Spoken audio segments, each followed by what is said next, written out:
ACR local community information. Attending roadside incidents is risky business, but new laws now make it safer. Flashing lights on a stationary incident response vehicle mean approaching vehicles must slow down, move over, and pass at no more than 40 kilometres per hour. Let's look after those who look after us. For Bankstown and Auburn, 100.9 2BACR. Whatailo whātu lau whasausaunga Samoa le nei tūlau le pō, le asa sālo na tolu asolusu taso yu lai lua festival Maleiva.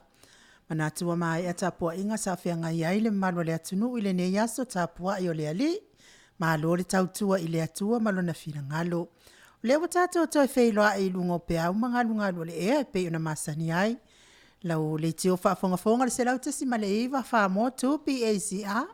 Mai se o lau MAIMOA mai tatou walata lau YouTube channel le Jennifer Foundations of Samoan Worship Songs. E o whalofa mwhatalo whatuai le nei tū lau le aso. Ma lo so I fua manuia, ma lo fo I le fola ilangi ma. I sunga I whawhianga inga au o nā le atua I so se whatatāpuai. Ma lo tautua I le atua. Na isfo ina yo tau whaltua, ma walunga o e kalesia taitasi le malo le ATUNU'U o lo mafuta atuai. Whatalo whatu le anganga whaaloalo ia te o tau uma. Kalesia me tisi sauni atu fo I la fionga I sea, me sfo I presteno le auso ma tausi mtanga luenga mana yo nā tau whaltua, ma lua usu ngā fono, o usu fono e kalesia taitasi ia what manuia atu fo I POLOKALAME nei. Tau whainga malanga I nei aso, taitaina I le anga leo le atua, whataunu ina I lona while mu le tau whainga malanga. Manuia fo I usu ngā fono I le vai aso o mua mua. Whatalofa fo I le ekalesia e whakasa, sungai to ina whaatonu, mana yo la tau whaletua. Sungai whawhianga inga, mana yo la tau whaletua, le ekalesia e whakasa, whaatalofa atu le anganga whaaloalo. Whaatalofa fo I fionga ia patele pa io le tu ainga sao le ekalesia katoliko ma lo so I fua manuia ma lo fo tautua le nei aso fia lava se ekalesia o ala tuai lau tapua inga Samoa le Assembly of God le tu palangi ma le tu Samoa whatalo whaisunga I whawhianga inga mna io la tu whaltua me se pa io le ekalesia whatalo whafo le ekalesia so fitu le tu palangi ma le tu Samoa ma lol tapuai ma lol au na ile atua ma lona fina ngalo fia lava se fata fai taulanga o tapua ia nei asa Samoa ma lol on sa ma lo fo ile tawata fata lo fai nei tamama tina matua to tapua inga mamalu I umanui ai fai vo Samoa ma lo fo ile on sa so I fu matua lo wa ai o tau mai se lava ila tau fia ngai pe mangase ngase o tino Fia lava se mea lo e mafuta mai ai, ma e maua mai POLOKALAME nei. Whatalo whati ia te oto umai le anganga whaaloalo. Ma lo le on sa I ti ngā o le soifua fo I wai ai oto. Tono Maota ngase, lawa ma Maota. O whata o tali ai fo I, ia whatalo whatu le anganga whaaloalo. Ave ia musika o nei POLOKALAME o se vai malu o se FIAFIA loto. Pa iatu ia te o tau mawai e se ai nisi ti ngā o le tino. Whanau nau manui le atua mamana. Fua I mai le maa losi ia te o tau. Sunga le usuali I le sunga ia tu la epa whai ai mal whalitua ia maunga mu. Fionga I le alosina futialo mal whalitua ia ana rosa wha amusu whaleono.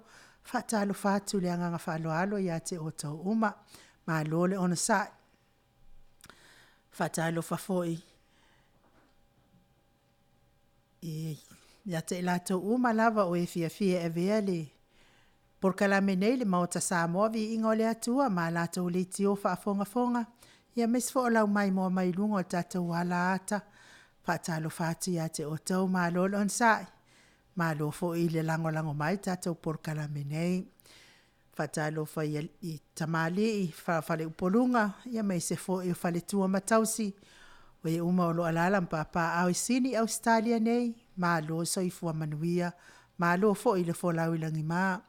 Lau MAIMOA mai tatou wala ata, lunga le tatou YouTube channel, le Jennifer Foundations of Samoan Worship Songs. Fia se tafo nei ke leo pe o lo atia e ai lo ainga o lo e maua mai ai nei POLOKALAME, FIAFIA POLOKALAME nei whaatalofa whaaloalo mo o tau uma. Malo le ona sai. Malo fo ili tautua ma le osi a inga fo i fea o e alala ai. Ia vi ia le atua o no mea o tatou no fo ai. Tatou whaasino manga nei fo i vai taimi o le olanga. Fia tawhai fio le nei ke lope. Ia manuia lau whaasaunga nei po. Me se fo i le. Fia whaatalofa i Samoa o lo ia i a inga wo mai masani. Me se fo i o nai whanau pele. Sungai whaafeanga inga o lo tala whaauto i so se alala whanga ona o le tawa swin o le ipo vai o le ola. Whaatalo whaati ia te o tau maa lo le ngā lulue. Whaatalo whafo i tina mata maa maa lo manu maa lo. O e Samoa ia sāle ngā suo le tai au le ngā luenga fola maa lo le ono sai. Tau asoa le manu maa lo ono o tau on sai fi tam whaing tau le ngā luenga. Tinongal faltua ia maua se aso whaumoi, whaatalo whaatu le anganga whaaloalo, malo le on sa ia te o tina. Whaatalo whafo i le au mamalo se o tātou malo malana masiofo, fionga le palemia malona whaletua, minsta o le kapeneta, whaatalo whaatu le anganga whaaloalo ia te o tau uma. Malo lava le on sai, malo fo i le ngā lulue, talton fo i ufai umanuia ia taalonga i pei ona whianga iai. Ya, malo lava le on sai, malo fo i tautua. Whaatalo whalpa i o ainga ma la tau tama o tama fo i manai o la tau ainga. Le uso ngā pūlem tū mua i tū au ma la taua. Ainga i le taima le wa au fonti. Sua ma le vai whanua fofo ma i tū langi sa ole masale au mua ma le lau niu na sai lua. Le a fio whaatui le tō tō whale ula la au nā matasi ma upu ia te ole mot sa. Whaatalo whaatu le anganga whaaloalo. Whaatalo whale SSIG. So whaatasi, i le lalolangi atoa, la wafionga le tamaita i loia, unasa iuni sa polu, mai se fo i na i walo. Presidene o le SSIG Samoa, ia mai se fo i New Zealand, Amerika ma o Setalia nei, whaatalo whaiate o tau uma ma o tau mawhtanga, ma lolo on sai, ma lo fo i tautu atunu o i le vaenga o tautu aim, tatou fina winai, o tātou ele ma o tātou whanua whaasino, ia o le tātou whaasino manga. Whaatalo whaleanganga o la pi, ma lo whaafitai longo pui ali ino le malo le ATUNU'U. So se tala fo i o lo amina mai a walfai tau, ma le MAIMOA fo i o le malo le ATUNU'U. Whaatalo whaleanganga whaaloalo malo fo i tautu ATUNU'U.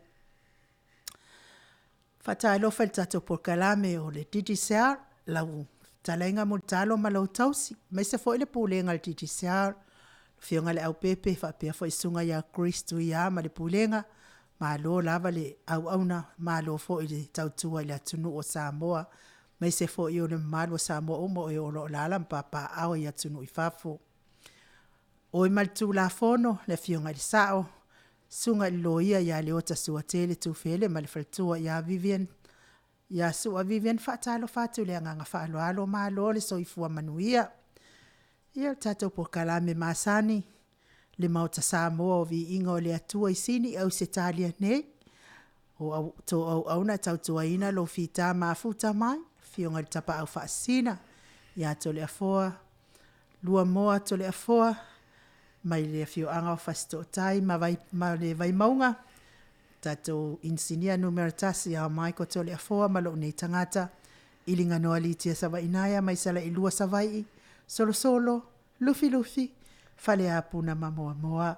Fatalo fato ilai le tau sala le fiong ele fuatino. Le fiong fo ia fuatino. Ia le tamata ia fua mata esua. Lo mafuta mai fatalo fati te oi ma lolo on sai. Mai se fo io nai si vaenga lava si e mafuta mai o Western Australia to le foa. Ia alisa hakai, mai se fo ia te o tala semi a o angalo fo ia te aule. Taito te o tala semi ma loso i fo manuia fa pia fo le faltua ia sia fa talo fatu le anganga fa aloalo. Le sunga ia pupu i mai mal faltua ia taulupe afa masanga tafinga mal faltua ia o laitai. Talainga ia i malo niko lau pati ma le tausi. Ia whatalo fo i kamau afa leanga. Le whatalo mai fo i les fo i po. Ia mai lato u ma lava o FIAFIA e vele Maota Samoa Viiga o le atua ma la to le tio fa fonga mai fo yo ala ata MAIMOA mai fa talo fat e awa wa i mai ama to man tu to sofa ia ma fa ALALEO atu ele to si le fio ma to nga fia fa talo fat ia te o to uma ia fa talo fat wa ila wa fio ngal tapa au fa sina to le fo la wa fio ngal tu ia ana ave au malanga le fa ululunga le ainga malosi le fo ina tu ina tu ia ia le tonu mai pea se vai ane la ftalainga la ulo le tau lau niu fatalo fai le anga falo alo nei tu la le AFIAFI ma lo so i fo manuia ki o ka vai au le mai la ia fakalo fa mai lau le ali fai atu les fatalo fa ina no te fafilo e te foi i le sunga ia whamanuia mai nu. Ia ma le wharetua ia kelela mai le nuu leo o loto pu loto pu o alipata. Ma loso i fua me se foi a le tina ia fe mai o Alaska e karesia e whakasa a Amerika Samoa. Ia manisio tato paanga me se foi te mai tai ia po le whiong foi a sula teisi manaia. Maonofia ia me se fo ia dilunga tā malo minga i le karesia ka koliko le i tonu o Paramara ia po le karesia fo le lalo vainga le lalo le karesia palangi Rudy Hill ia fatala fo lenga fa fito lo fa fongo fa sto tai nei taimi fo no alum pa na o le nenu ia no fa pena ona fa wio lato fufuanga mo lato malanga i Samoa e wa fo i falenga pe o le mena a fio mai mata la mai au le karisi ka ko le ko Samoa au te fatalo fatu fo i la o fio ngata sala linga noa fatalo fatu vai tu fo i le no la le mai ya me se fo i wa kangia mai ia fo ringa de te mai tai tau uai Samoa ya salmasina le sa fa ya penka fio lo fio ngai le tau sala ia lo fio fo ia punpuao ilinga noa ia pro fionga fo i pro sunga fo ile ayul fa jodi el mare to ia fatalo fatoi leo e fa pai fo ile mamaru le tunu ia me se fo ile o fenga TOFI le tua ia me se fo ia lo eu paanga e lete te misi do fatalo fa ia le sunga ia olapi ia ma olapi ia maroso i fo malangi manuia lo fionga tau sala ia tau fai fa malo le lo fa maleanga le o le atua nei wa tatou wa lia nei asalo na tolu nei ia le foi koe kasile io e malo a fa tai fo ile tua i lan tau singa fa so i fua ia mo ia e flata ia le o tatou to fsanga i lungo pia o manga lo e nei aso ia fa tai ai lai sa o ile kalo le skoi inga ma kongu e fa ia kala nga kai la kongu okay to ina la makongu foi sana na le foi se AFIAFI le aing e ka lo fa nga lo ku ya fai uma lo AFIAFI ainga ya a fai la le se AFIAFI la ainga fai yo na sala la ya le tala ya e ola matai e siasi ya le fai le ngale ya la ainga la na ele isa uni se la to AFIAFI nga va ai mai lo a fe a kule matai por ame ku inga pese se la ya ele pese la se lo ku no foi vai no alto ina vai lo leta fa tai tele lo mate watu ai ma ko ye lingi yaso ma ko va e maunga mai foi va ila ngole ngonga ko ore ko ku malonga nga e monga an mato nuele ngi mo ale ai lungo le ngi mo ko ya le ai lungo le ngi mo ko ya lo ai la no va me kana ko sa mato wa e maunga mai foi vanu ku ale al matai le fa longo po fe e mai ai le ata inala o la sanga ngala ki po ki kokoi wala e ka ma fa kokoi koi o la sanga ngale wa fa pulong e lai vai o koi ngala ki po fa ro ko koi ngo wale ma fa ya le Ale mangu ngai ka la tu sala. Tu la na telefon. Sa e maunga mai foi vanu to te LENEI so. Ia mangia ia le kakaro tonu. Wal me sili lava le te sau no lava o ia i le tonu. Al me foi le kelongu. Wale lo po fia kongu ngu. Lungo minga sa tara dis fai fiau. Ia ava pelo wa maliu ia se tangata foi le. Ai to tele na e karesia. Wale lola pole e karesia e tanginga a. Lungo inga le do pole nu e ka. La fo ia lo ya ole asune ya na la ngai le fai au meudi le fai au la le fai au me o yukanta I ortolot ya ma to e karesia ya le misala ta oliva le ni ma to misa to vai le fai au pa pe tai tai pe o Afrika ya o pa nga Afrika le titi ana fai fai lo le no tala le la ngai fai au pa pe le pe au te mo instalato yo na la ngai le mo me to mafa ona le asane tono tu fai tau le karisia ka koriko o fa mafa mai me venele na femisa ai Maria Marita le ana si fam talatu na le talan me no me lo le ahora le aso fa pena me lo lato tamiti ele titi falan me o le nganu ala lato e mai lo lai le pe ala amata le sauninga e na tuni le tamiti o pu me le mo se mo ia le mola mo filia o le pese fula minuto la ko kudi le mo au ka fale le fale le fa ile loku ma mai no le mo dia na mai lo le mo dia wa mai ku le matayo le ainga ia un tano le matayo le ainga o le mo an lo tu ia patele fa fia ia tu le patele tano patele mani mo ia fa mangia no patele le mo dia le ono ia ma fai le tano o mole ko mai foi ile to ina lainga sa le to nga ko mai le tamiti yo lo tamiti ave lo vanga le nga se le mo a mo foi la nga se le mo o te me fai ia tamo ftanga e ko mai ale mo de ko ave foi no mo ia pate le nga na le famtanga le fai au le tahua ni me o me ai le tahua mo le fainga le o le awala na fai ai mo le patawa ina le langunu ala to fai lo le tala ya Maria Marita o le mena fai lo fa mata fa pe mai tala fai fia ina wala tu Maria wa no foi au Yesu e no Marita kuka wa vai pe la Marita de fai Yesu ya Maria so viete so swani mai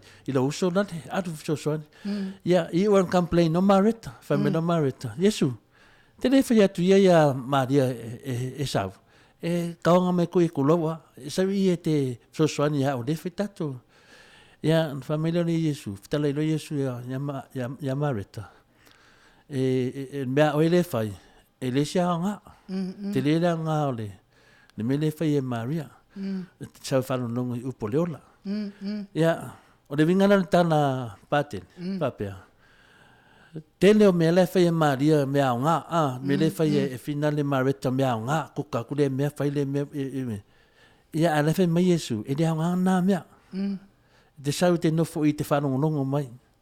Le minga na whamtal, whapere ra pātele. Pole halo pisi fia. Tamu whai ia maisi na I tūla. E te no foi vai o Yesu. E le hao ngā umatele o mei e te pisi ai. O le mena e tāua jau. Mana ia ia.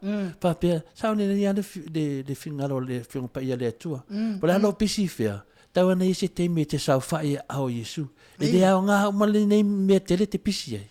E tau na I se teimi, donga winga, tau na I se teimi e te nofo ia ao Yesu. Ai o te nofo ia ao sesi. Le mo e akai. Ao Yesu. Ai leo ao sesi te alu e nofo ai no mene tutupu nei. E whea tu nofo ia ao Yesu, e se tangata lana nofo ia na ao. Ia pio lango na mato whai au nei yaso. No whionga tau sara. E mo in whamawan. Malo ia fa tai foi le poleola for la ina foi to kalesia ni ya so ia ai o man tu ai la wa le fa me ia pa te le o foi le e tuli ia moi man ku ai lo le kudi moi o man ku ai lo le o aso le ma de sino makua lo mtua ia wa lo mtua o failan le tulinga mo mal fana I wa fa akari e ka mai ki ngoi kuri le mo le ai le maua mo au lo malo makua oke lo makua fa leo o wale lo po fere me wale le ele mo mai kala makua la wale le ke langi ai fa sa lau mai lo mai le ile tu AP fo yo la pata ingai i leo le au sona tan ya sa fa ia lo ala va ilalo lo matua ala au atu lan fa na felot pese lo to lom tua malana fa o malona pese fa mai lo maltalo lom tua le atua ia lo fa nei mata se ia kau kuku ako ai ngule ai ngale ia konga mafiki ai maltia sa mo yo awangale kan waila ongo na filena fa o matata longal vaspalfika ia mai stape sa pesena mo le tolo fa nga ya te la to o lo mai mo mai fa fonga mai ia ana so ai lo le malta fa so longal ta POLOKALAME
So walua malval minute wate ai nei le tu la ono.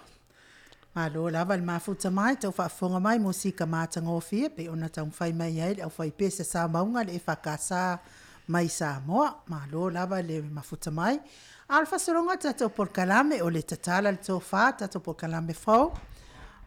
O oi ma le tatou titi sal i le talfitu tatou pokalame le fa la loa titi sal ma sfo i tatou talafou mai Samoa saunia lava le sunga le tofa ia montalo mai se o tatou pulenga titi sal malosi ta le fa sola tu lava tatou pokalame tatou motu nga afa ia se ia o foi ina fai wina tatou pokalame le itu la iva na finga tapa fa sina ia tatou pokalame o tala tofa le ala le ta tofa tala tofa le ala ia tatou no foi ia wa foi le ita ses le ngai ese lava foi ia tanga ia pe o le ngol tapo kalame o le tatala o tofa ia ese uma o isi o tofa o isi o kutpai tulanga fa pena taluai la fiona tapa fascina tole fo o le fascina o malitoa o te fia tautala la ia fascina o malitoa taluai ona o elua ia tala o lea sa ua le vato le afua winga le mea na mawai le fascina le upule fascina ia wai o tanga ia ile fa se o fa mapo po se o ia tonga le anga o le fascina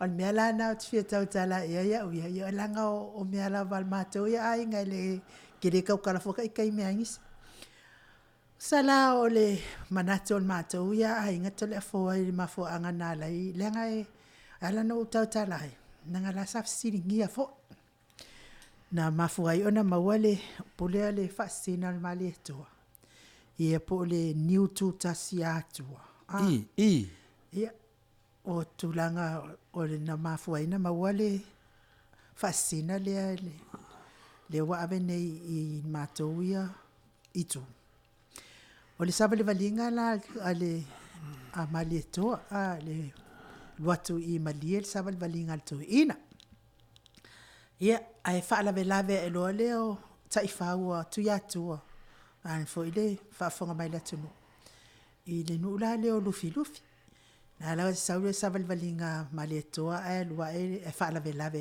ia taifaua tu ya tu ai le taofia fo i lo leo le to ina i malie ia tuli mai loa leo lo nu'u e o mai vatu sai atu ia tu ina na sai atu ia tu ia na o mai loa leo malie mai loa le ia leo malie ia matau leo lufi le tu puai ni mele ia le mauala le al matou ia ainga to le foto tala ia no mai loa ia le o mai loa i lufi fa o mai loa fa fata ia mafata atu ia atu mai lufi o mai lo ile no le so ai male per fata to fa wa inale le isi fata ma wai lo le ngole no una le so mai malufi o sa lu fata ai miki akayuri ka fa makala makwai ma wai lo le ngol ngango ule so mai malufi o sa lu fata ia ona sau leo malanga ileana ia wa mataona matanga faul fata tu ulo lea ilalo aito fusi fata ia ma wai fo ile ngo nanu ule so mai fusi o jot ma wai fo ile ngo na pito no fusi fa solo mai ai la vale o mai lo le ile mele e ia ile o tale lo ia li io so mai lo le o tale lo ia li mal solo ua fusi ia fonga o le ali i le anga tali el pefu ona pefu le ar io na mawai foi le ngol nanu se matonu la na sol o jot se me anga se ka ku ai lo kala se aka mai le hai nga manga kwa manga ia lo fam kanga the coast story ia fa wo ya mawai lo le ngol na sol Muli mai ai lo leo tale ua ia li ile au mai ngol fatale mana tua o mali e toa le e au mai ia tu ya tu a tolefo ai ole o tale ua ia li ole ya tali o o le mali e toa. I. E o mali e toa tau papa. O mai loa le no le o loto anu. Ia, o soa e loa le o le tangata ua sui le hamo. Da fui mau ai fo ia. Whalpenga fo nanu o le amo mua tu ia. Whalonga tu loa le li, ua masi ia i lunga le pito. Le tofale ala wofu, Ia, whalonga tu loa le o tuia tua, ua masi ia i lunga le ai tu o le fata. Ia, whai mai loa le o le fesili le. Oi, ea lea. Ia, whai mai loa le tali o fe. Whai mai loa le o le ali o se tangata ina a loto nu. I ma wai fo i le ingoa nanu o loto anu. Ia. O la wafo lea? Fa solo mai lava leo le malanga se itau nu o mai lai mali. Au mai loa leo le fatatu i le malai ai o le fale faile fono. Faile fono nu. Alu atu loa leo tale loa iali i tu ai fa'alafo ia lo nata ia paolongi ai fofonga le ali wa woso la. Tapa e loa tu ia tua ia leota. Wata fia inu. Ia, tilo atu leota. Tasiale niu le, tasiale fuole niu le. E tu. Ia. A elo inua, a elo ia leota toni mai le niu. Ia sauloa tui. Ia fa vala lua loona vai. Ia e fasisina ia ile niu le fongo le ali. E inua ile le li. O ila le na mawai le fasisina le ota le lua ali. I loa mai loa le maota. Fai mai loa i uri. A oi e la wa halu le aso fa tau male la. Ia e vatu le tali. O le ota le lua ali. Fai mai loa mali e toa. O e au mai le ali in maota. Ma fai ia le ota suma. Ia, ma koe o e toi momoli le ali i kua.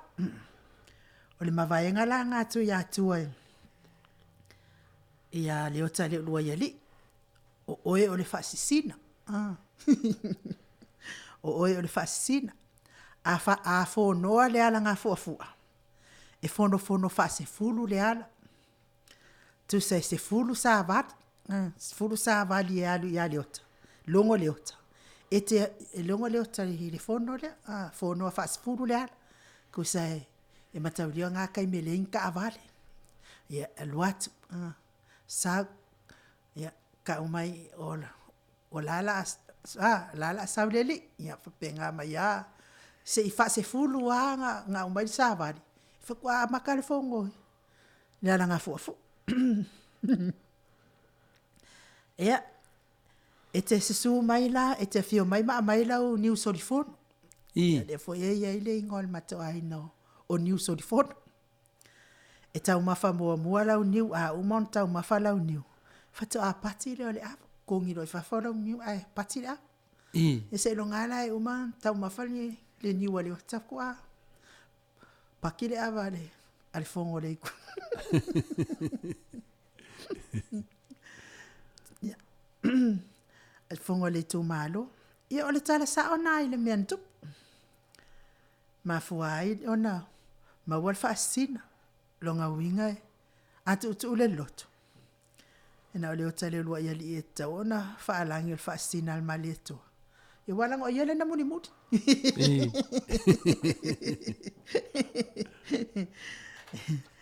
Ia.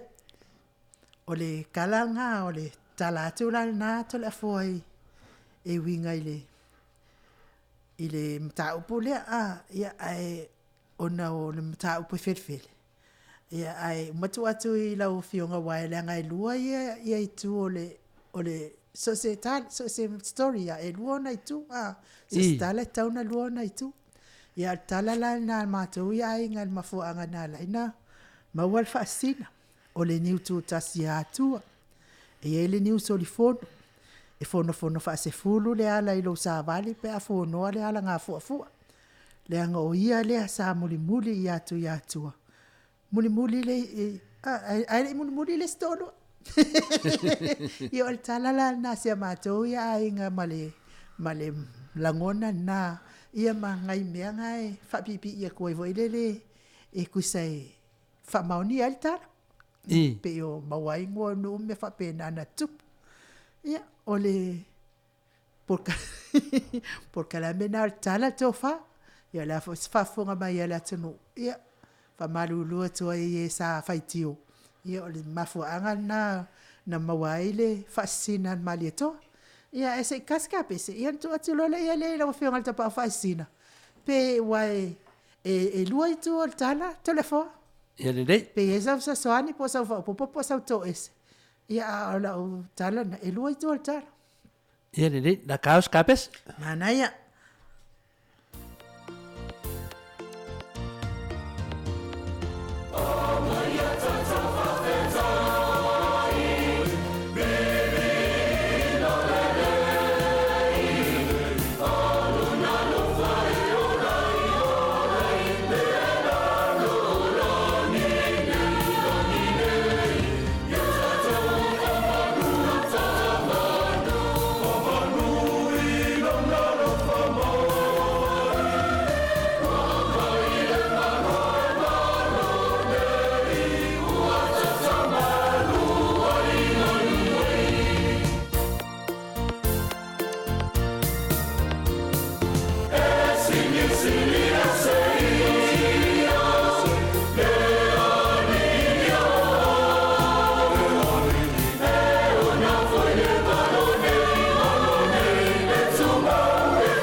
Toi luas fulu male tasi minute ona tale o le tu lai fitu. Ia nawa e whafunga mai i le au whaipese matangofie mai elisefo le e whakasai elisefo i Samoa. E ona whafunga mai, whafiafia atu foi. Ia wala u whasausaunga Samoa le tu la o le aso. Ia nau whiunga tapa whasina. Ia o le tātala mua nal ta POLOKALAME o le tala tofa. I le whaipese le whatamatu lalo sunga whawhinganga ia repena no fuainga. Ma le whaletua ia waipo. O le wamana e whamatala e lau whiunga tau salamano lava le. Tamanatu fo e le se tō whawha pena o lo te tonu lo ato pona. Alo te vai atu whapeata i te iana o tamaro loa e te ua ia. Whapena le tu paori i lato te ua le ato pona o tu ia tua ia le fo e te o te loa. O mana ia lo whamatala. O mele o te ata mo fia. Whaftai leo tane whamatala se mea. Wa te lao te miu tanu whamatala. O le tūranga le whamatala, ono o mei le te ata, o le ma waiswafa o isi nu. Pei amata mai ala vale nu lea nama le pei le... Salua fata. Salua fata, salu kuruku le fata, ia lea lawa le ka ua salu kuruku whaka, awa salua fata. Malepe. Malepe. Ia na uma vale, toi fusi vola ia lea le fata. Toi mau fole si nu, fusi. Ia, paasolo mai ale nu le lua tua nu. Ia, le ia lea mo mua tu ia tua. Ia fa solo mai la tala ma no lava ono le mele na te atata ono lo ia pinge fa mawina e mese level te mile fa ile le niule tasia leota no tutas atua ia ma le te mile amiele pe afet fono new solifon i o le lava tu la i te mine pine na o lo fa matalanga mena na fa tai malo le fu fa fonga malo le tunu do fa so mai le tu langa le e vai mana ia fa so ai le tangata Ono whapena o na ia awhia i po o lātou fui mea tō tino si o lātou fui ia si o se manga o lātou ainga. Ia, o la ofisoswani, ono le e lisi tala na o whalongo ai. Ia, te loa anona whainga pe a... Lea whaina. O lisi tala na o whalongo i le whaasina maletoa. Ona o le tūnanga whapea matoli fui lewa tawa maletoa talupapa. Maletoa talupapa la. Le ta o le tau fia o le maletoa talupapa. O maletoa talupapa la. O le maletoa, ma le mataile o sua. Na whapea na o le la whaingamalanga.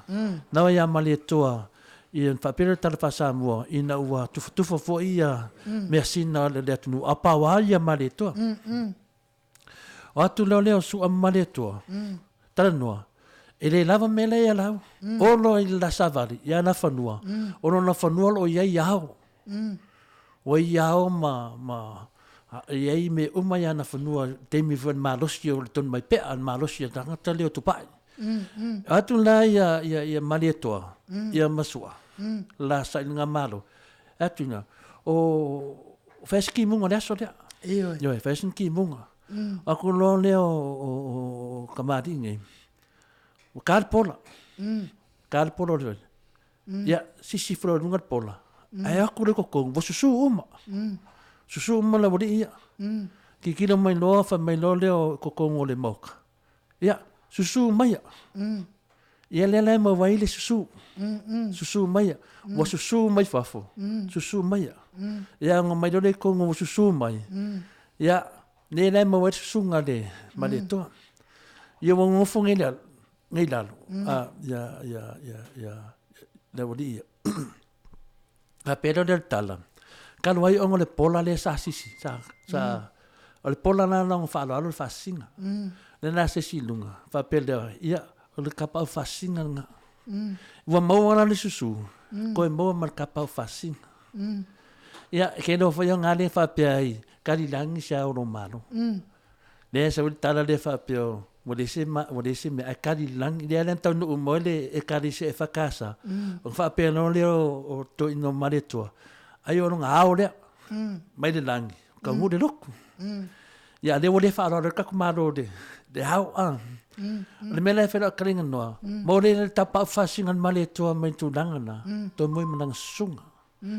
O na ono le teimi o maretoa talo papa. Wa mana alto ina e la tufa na mea sina. Ina na whanau. Matolia la e toa whanau o maretoa talo papa. Whanau ian lau tongia. O nu matua malato tu fin. O le tama o to mata. O lon tu finge ilinga noa. Al tama o se yuri. O longa tu fine ia le afu le tamaitai le mai o manono. Punpuau, le. Le ia o fina leo le tama leo taluri eli. Lon tu fine ia taya opo. Tu fine na se yuli. Se yuli o lon tu fine taya opo. A o le roia li, le tau le toa inga. Non tu fine pun puau. Na whapera ne tala to ino male toa. Ia, la whaia tato to finga. La watu le whaasina ia to eto mata. Ia e te sata mai tai lo tu fine ia ilinga noa. Na tu atu whaasina ia oe malo leota. Ia, watu malo sata mai tai ia taya opu. Ise yuli na. Ia watu lo leota. Ia malo whaasina. Ia le loa ia li.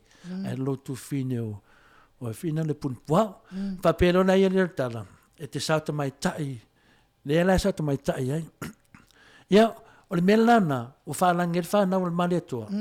O alo maletua. O le whaasina. E sata mai tai lai lato tu fine.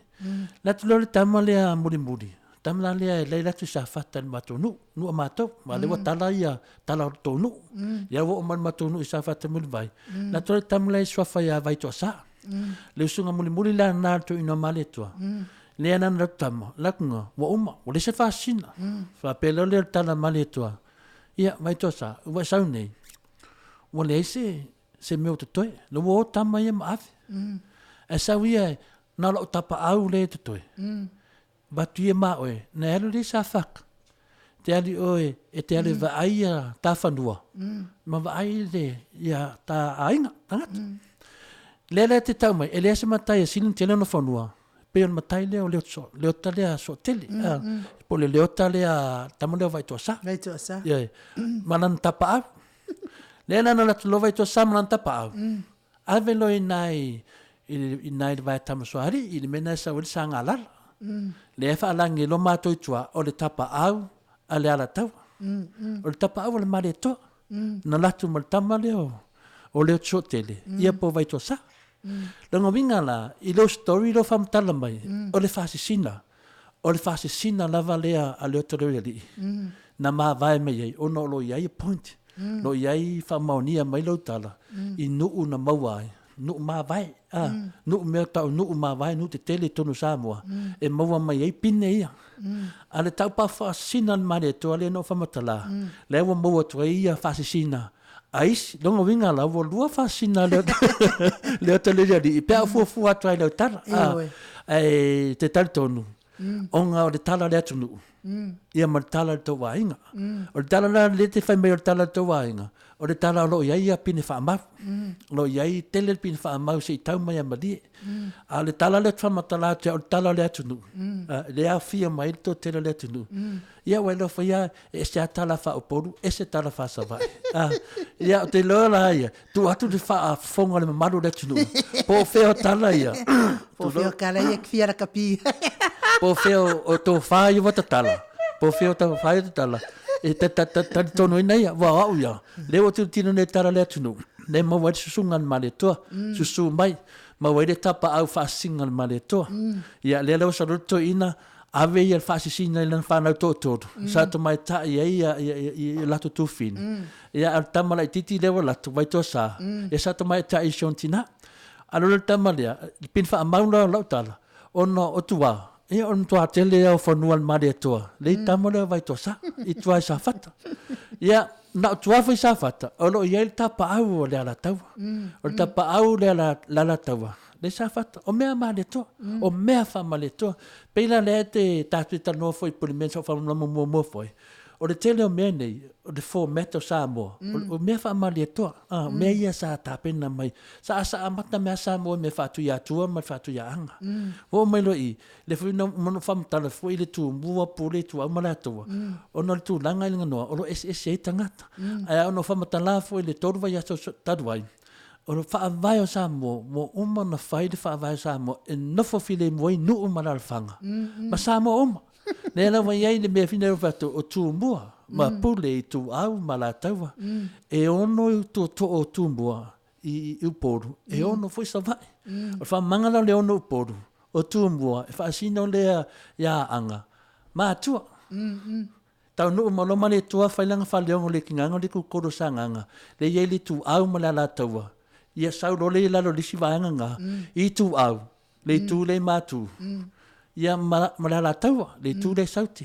Ia maua loa le whālea, i whasusu inga o Samoa. Le ntau no malo fonti, whaila tau mato le fua. Mā vai mai lo lisi luana, a inga le tai. Ina wa mā lo fonti. Ia, ma le va o fonti. Mai le mana i o tō o i e ono. Ia, a whapena whaila sa vai, e ono whaila tō. O le mele whaila o tala, a whafola laura le whale o Samoa. E le eise nuu o misi. E le eise tu malo o misi. O le ala me vesi e.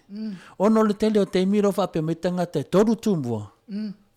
Toru tu mua, wha tu mua, lima tu mua. O au te le yatu, o te manao i alu le whaavai o Samoa. E le o whaapea mai le whaavai o Samoa. Toru tu mua, ma pule. Le ai, o tu mua, ma pule. E leo whaapea mai fo ia mine. Tolu tu mua, au lau mua. Le ai, na le tu mua mapure. O nuu o leo mwenga, teita ia le tu maloa anga. A lufi, teita ia le tu maloa. O le pata ma, nuu mana mai whalari. O le mena leo te atai ma vivesi. O le tere leo matai tala pe pelo rawa iei nei. Ioi. O le tu mea o le matai wha mai ia. O tu sa mau nei. O le lau mua nei. Ia, e nesi mai hei, a whaia mea wha amare toa. Ia, langi tato lau mua. Awa langi e lunga mea wa umo na wha avai rea tunu. Pea mea le pisai fo i whanua rea tunu. Tato vor wha avai. Ai, le sa wari wha avai. Ia wa whaina. E o le tua o lea, o le manatu o lea tangata atu mai o ia le rumbenga, wa pia o ia marsifi. E nei hai, e le whapena le, e ono toto. E le whapea atu mai o e rufi na whapele na o ia ma Samoa. Nei hai, pe tu mai foli tangata whamai ia, o a one o sale amua. O a one na pule mua, o a one e ono le tu mua. Le ai, o le sa o mana mea, o tala na wha tu malu. A o tala le ATUNU'U. E maua le file mu. E se le tala whaanga, e se tala wha tu iatua, e se tala wha amale atua, e se tala wha tu pua. Le ala te mahu whawai, o isi tanga tuwa mai, na le lua ainga o Samoa. Ia, sau lesi wha mai, na lainga sa amale atua, ma lainga sa tu pua. Ia, o ngā arisi makai, ngā lainga sa dwalasi, ma lainga sa kupua, ai misi male. E matalian ngā noa, mai whanwhanau, a inga malato tama. E wha ia tama. Wha tama. O le tama mua, male toa. E tasia lainga male toa. E taula tau, o le a inga sa male toa. O le si tama, o tupua. E lua na inga, o le a inga sa finunu i bau. Ia male a inga le afa o se va inga o sa tuala. O le si tama, o mata afa. Mata afa la, e tasia no nga inga. A inga salvalasi. A o tumili whanu, e toro na inga linga noa. O le ainga i whalatai o le inga tauwaanga, o le ainga i whastotai o le inga taulangi. Ia ma le ainga sātu mafono i sāwhata. A ainga na tamana, na ngawinga la. A ele la vea i ainga i e fito Samoa. Ia su e so awala i lalo i tūla whale. E wale whaase se inga le ATUNU'U. Nea lawa e vai nei le mele o lo tau waso ma malo le ATUNU'U. E tu e whale tu la whale ti tilo atu. E lo iaiso no ainga tunu le whale. Ai fi ngai wa launga. Mo launga. E whaso soi tapa au ino no whamare whale. Linga no, ai lo e le leilo wha Samoa. E te lolo ai an mataile ma le matailia. Ona e tu le lunga whaise upu. Ona o e onga matai o lo tu la whale. O e te sama iaanga. O matai wha tu iaanga. O e te sama ia atua. O matai e wha atu i atua, o e te sau mai nu wha amali atua, o matai le, nai tūre nunga te whinau, o e te tauna whaia upo matai nei. Ai me lawai nei, e san matai a ana, whinau a matai a o tamari i atua e nofu atu. Me nai tau mai ai, e ngau a ako o le toa tele o le, o le mamalu o le, o whare o poru lawai nei, pe wa umatu tama matua. Ia se wha mangala na e tusa malau whaasoa mai e wingale. O le whaasisina le tau ainga, o lo iai lafa, lana lo iai pine. A le tau pau whaasina le male toa le wo tau talai. E se mana ia fu in mena mawai. Ia, le wo tau atu le tau pau whaasina le tole fua. Pia le while tau le while whamatala tu niu tau tanga le. Mata le tau pau whaasina le tole fua. O mea na ba le tau a fonti ma tole fua sa whaile la tau. Ia ina ua... Wa umal tawa wa fe inga tole fua wa ave motu salaya. Ia mo to atu lo le ainga le safata. Le ainga le safata. Tu te mai atu e fo me to fe tawa. O le mana o fonti tawa, mana o fale le.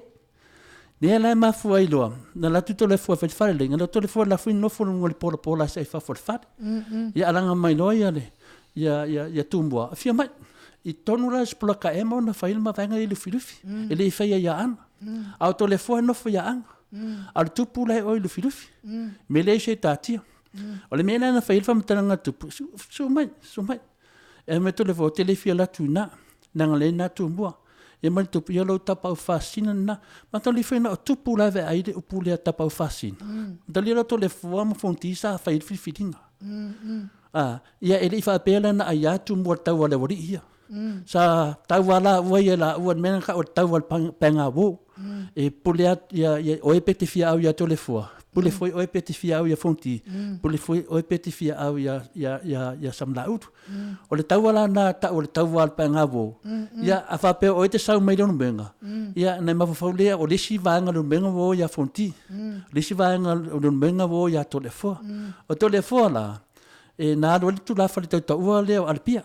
O ngat ia tu la fa le manga. O si tu la fa le wo mai. O tole foi na do foi le tu la fa le o tan wasa le ali le tan wasa. O le winga na lo fa matalanga ia mea. O nana mo mai foi tapa fa sina tole fo. Ina ma va tu ia lo tapa fa sina. E tu me lo no fa. Ia no fa me lo le tu mo tole fo lo fa tamari tupu. Su mai. Ia fia tu lo tole fo ia no fo I kongol fale I le pito le pepe piko I kuan me le da manga. Ia fa me lo tupu. Ia le tu fa ta me ta. I tā mea whātupu. Nā tuwha I tānu whanga. Ia, langa lewa I nofo mai nā I melo I lau manga. Ia, o lo au manga na. O lo au luma na. Ia, papelo le tala. E te alu te nofo I tua oi mele un menga. I mela le to Maota. O ngā ngofo le to le fua. E o mai teimi nei. La lavo te nofo I nā mea to Maota. Le teimi nei ni nganoa. Ele la lea. E tua oi e fasto tai. Mele un menga. E to Maota. O ila. O le wharanginga la o ngan Maota. E le sisanga ingoa. Te nofo tua oi mai. E tausi oi le un menga. Maena tai. Tutuina maape.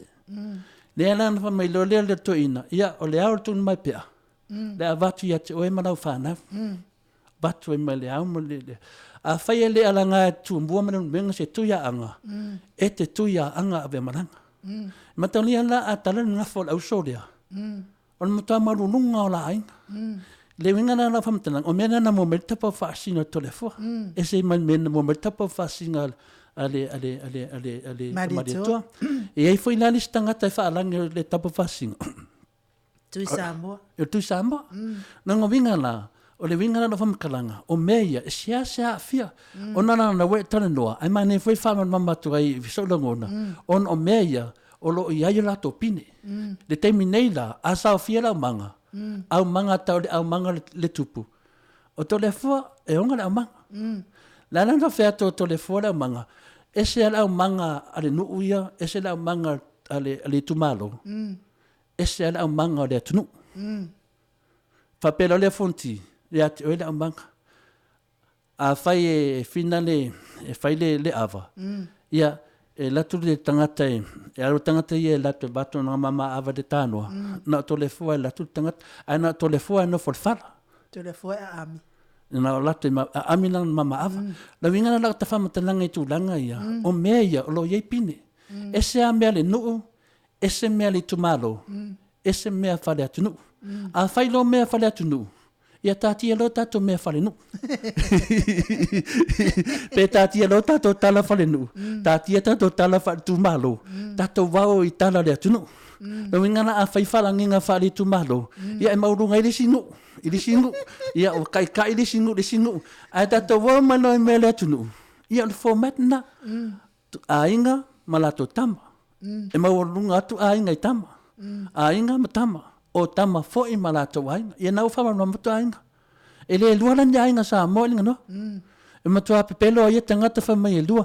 Na le pau me lua. E lua ao Samoa. Ta o le ao so whatasi. Ma le tomu tupua. Ina ua whaavai le atinu. Umaloa ao ia e lua. Woti lesi. Toi mali o tumba lesi. Ia lero toi fo ia lero whaavai. Fili el palimia. Poi avea maao mamaru o Samoa. Le ia temine. Ao sewa tamai ma sewa poto. Avea palimia. Nena e nofo neme. E lea ma se o misi. A whaifa atau le tunu. Pava ai mai a tūmbua. I ai tu au. Ma la taua. Ba ai mai a ingatai. Ma le waa fonti. A rewa peo na oia marisifi. Ioe. A popoto la matai nei. Ia na vea tutole. A woi loa se mea. Whalangononga mai. A ue te whaua oa le mamaru o Samoa. Langa i le toi fo I Samoa. No Samoa tala TOFI Samoa. A o tonga tala tau. Nango winga. O Samoa na TOFI whaalila to ufuanga. Ia o mailana teimi nei. E de o iaia se tuia anga tono le tumaro. Ia le lawa ave ar wharanginga lea. To le fua. O le tuia anga ave o malanga. Ono o mea na mawai tupu. O tala uma mai a tuia anga tamalangi I lalo. Tala na e tasi e le tunu. A le tala I lunga to tamalangi. E se le tunu. O tala la le tu whamatalatu. O tala o lalo mai. O le whengenga fau. A to tele o tala nei e. O le whengenga kwai. Lea la te mawhawhau pēna e sau noa le tala le ne whamataninga. Ia, o le tala nā tau wainga. I leo whamatalatu tala le atunu. Ia na whiriwhiri lea. E te le atu ia point o le tala le tau wainga. I leo point o le tala le atunu. Lenga winga la. E whanang whasili ia. Tūranga. O le tala le tu whamatalatu. E le se tala o se nu. O le tala le atunu. Ioi. E fo I la o pona I tala le atunu. Ia. Ona lai fai mai ia le atunu. Ai ke lo se kamo moaska pe seng fa o mai lo tala le atunu pe ia ai to vale pese le Samoa ia wala o fa fonga mai ia mala o fa saunga nei tu la le po ina ua tasini minute ua te ai nei le tu la fitu.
Minute ua te ai nei le tu lai fitu tau whaafonga mai musika mātango fia le Ekalesia Katoliko. Mai le nuu leo whalatai. Mai whalatai, si whangai whalatai. Ia, malol mafuta mai Samoa i le tatou POLOKALAME fou o le tatalo le tofa. Ia, talua ila o fionga tapa o whaasina. Pio no whai atu e lua i tu o le tala. Nā laua e saunoa tonu mai ai le tūna o le tala le ATUNU'U. Aewa, o te leta ton te le tala le ATUNU'U. I. O na e whapea la o, e le whapea fo ila o te e tole a fua. Le anga ia, na e silfia e le pose lilo. Ia, o le nei fo i a inga o sapali i mao yo. I. A whelea nau whamatala mua mua fo ila unga nofo le mare toa. E fōla ve tonu u sapali. Ia, e le whapea la e tautala in mea nisi, le e tautala fo e iei le ia e tautala hai. A o le anganga, o le mea e taute malama whaatasi ai po whele sa onga a te le fo. E me se fo i whaafonga mai le malo le ATUNU'U, tatun fo i le tēnā whaafonga mai le malo le ATUNU'U. Ia, ai talala o ia tō whaapo o le ale mea o lo fina ngara. Ai, o te le tatun te le tala le ATUNU'U pe ona e whaamtala ina to le a foa. O nai le tsaunoa o sua ma le toa sao ia nai o la whaalongo ia ina o ia na whanua na o ia na whanua tau su ni ao ia la tulua le atali mai pe o la saunoa ai a fofuala i le taimi taunu mai le lotu ma le taimi le na o ai sua ma le toa o le matua le tala fia ngai wa le pangale se na whanua ke le loa la po aina whanua lenda. Koe pauanga sio kama i talitonunga. Ia whaangatai fo i leo lo. A lo uomu e na ilo. Te le lo po aina whanua lenda talia sa wali. Le ai. O le mo i le lo te tamu whai mai. O no le te talitonu o le tala toainga o le tala saona. O te talitonu o le tala toainga lo i ai lava pine whaambau. ave foi lu mole de famsinonga pe la pa la famasino o lo yai pine fa mau o lo mawele no le no fusi e lo mawele no le no salua fata lo mawele no le no leo o finale o lo tuanu ya o la vai e finale o fa tasel futia mo mele o le tala le no famatala o le tala le tunu ile upule le tapa fasina ya la wa mita o molo fasina ai fa fela tapa o le misin mato tapa o mato sa fata o tapa ya la wa FIAFIA o molo fasina ya fa fela mato tapa le ina no mo ile ya mato le terminen tau no lotu vai terminon vai no po mali to vai no po la ele fe vals lautos funta no le kalesia e fa casa a Johan William no mai moni mai le kalesia le lokule ka le ka no loka iki ia fa solo mai le ka o le lamo sa London na missionary society ia le fa vai lo TATOU lo wela e ka le sia fa tonga por CCC o le Christian Congregation Christian Church of Samoa ia po lalo le ka le sia fa tonga ke siano o le la una tala e mon le o te le fa pe o te le ai atu ilo sa noanga ona o le termine tau no mai le lotu termine no to isu amma male toa ia na fanua le te tau fa pe ua le aise na whanua. Matalia oe inga noa. Ua le aise na whanua. Pea wha pēla lau whai atu nei leise nga whanua. O na whanua. O lunga tue ia sa verso i leo. O le maua lunga i lunga le ngafa i salina whanua. A le fitua whanau mai te lo taito ia. Po o matai ia. I lalo mai. Mai le noia na whanua. O te tali tonu e leo na whanua na wai. O te tonu noia au waa. Matalia o waa o le tupu whaanu whanofo le tono whale alupo. Le whaalangi o le tupu whaanu whanofo. E te mantua whai la su a le whaalangi tono safo tu la whai. O tupu ntausi. O tupu la ia. O mea ia wha maria toa. Le vingana la whamatalanga. Ina ua au waa la lea. O te loa. E moi oe. E moi oe. O le evana le se na whanua na teim. Au te loa. O le isu ni matalia foi la o le na whanua. O rona suli se i tau mai lewa i ton mai pea. A ton mai pea o rona suli i tau mai lewa i tole fua. O mea wha ton mai pea o mea wha tole fua. O mea wha na whanua. Le lau te tau tala atu mea wha samuli anga. O le winga la whamatalanga. Le sa o le ia oe. Ai pōna mea ono le whainga le tala. E pe mawalunga aku le na whanua le pawa. O butu e le upu na whanua. Wala foi mea tātou a tau mawalalo le mea wawe ese. O le mea tātou a tau mawalalo se ngafa. O tau wawe ese le atu man mea la po e dunga. Ia le tele nei mele te tupu tono ainga. A vale lo le ngafa o tamari o fai po se ainga finale.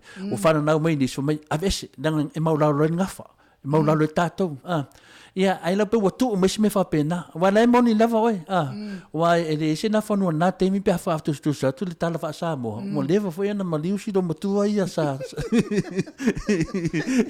Ia ona ole o su engal malo. Sa iril malo, su el malo. Ia, le fa fonga le tunu e pole po ai tal tonu ai. Ala wa mai foi lo mau. Ia, o tele itala i lo mau. Pa la me ye no fa pe atu. Ia, o te tali tonu le yese na whanua pene tau. O te tali tonu. O te tali tonu o va. Na o tupu whanof nof. Yang fa pele ngo ya wa ele fa pe ngo. Ya ai malo lava Samoa i o tatu pokalame mo na telefon. Po la so fin ngalo pe to so atu le statala e to ata liwa ile titisa. Ne te lona sta pesna vile titisa. Fa te atu ia le pokalame titisa. Ta fa wa wala ile. Ma ne ata ping ne po pe fa pe i. Que fia ping le fing. Lango na fanua fing.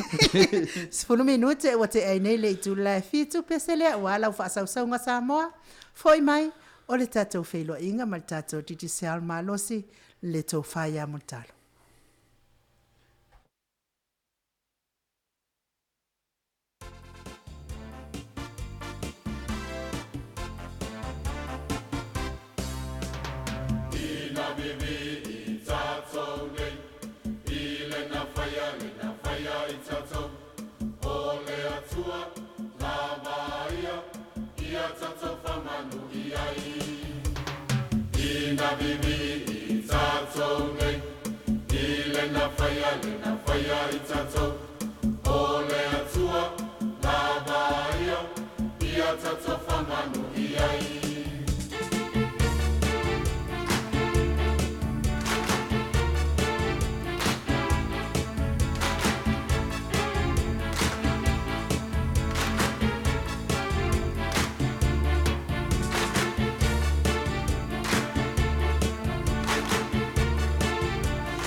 Fulmali tolu minute ua te ai nei le tu la fitu to fa fonga mai musika mata ngofia le kalesia e fa kasa mai Amerika Samoa ia fa malulu tu al tato musika le talwai o le wa mafuta mai le tato company malosi le ale titisale fetalainga ile fonga mua le vai maunga to fa montalo al fetalainga fo ia va elua fetalainga ile amomua a ole a o tau matau fo i o pulenga telefoni a titisal wale fa la wilo ino le company sini au se talia ia me se o ATUNU'U mau ta tonu fo i le pisi o le tofa montalo ia o lo fa avanoa mai lava lo na taimi fa talo fa tuai montalo le nei tu la le AFIAFI ma lo so i fua manuia ma lo fo i le on sai ma lo le tau tu ATUNU'U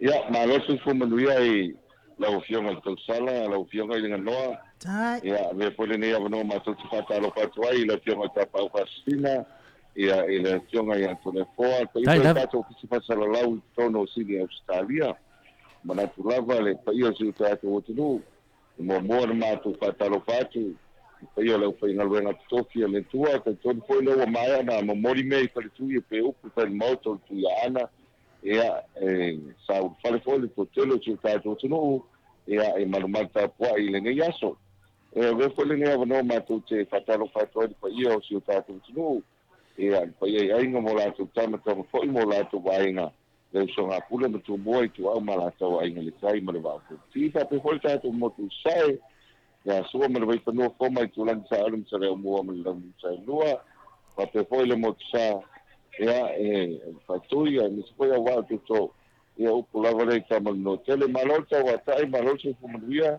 o lo va se lua yo le viiga ma le fa tai le fo mo le ni no ta tu ti fa so le mo le ya fa lo to le fo mo no. Ya, ma ro for sai fu malang manuia i lau talenga funga mua le vai monga i lau talenga mu talo tai tonu ia lo faro no atua le tele o lo pisi a mese lava ia o lo i tonu o lo toi o le tele o tau fa manga o talonga o le Pasifika e nga maulunga ia ono tato POLOKALAME fa tai lava a mo lava sin tas fulu pe 2 minute ia o le tele le langa wa masani foi mamaru le tunu fi fa fonga to foi lo si fonga mese tato tala mai Samoa ia mese foi fala o leonisio vaenga tawar tato company e la le tala moa talo pa ia na fam tala mese tulanga ma ele tulanga o ia le celebration mudi o tato kalong pa stai ole o temi nei o tato POLOKALAME o le live sa o tu nei to mesina le to mesina o tao o le lava e ma to tele o lisi officials o le mato official le mato te nei o si so mai foi South Africa na malanga mai mato na lue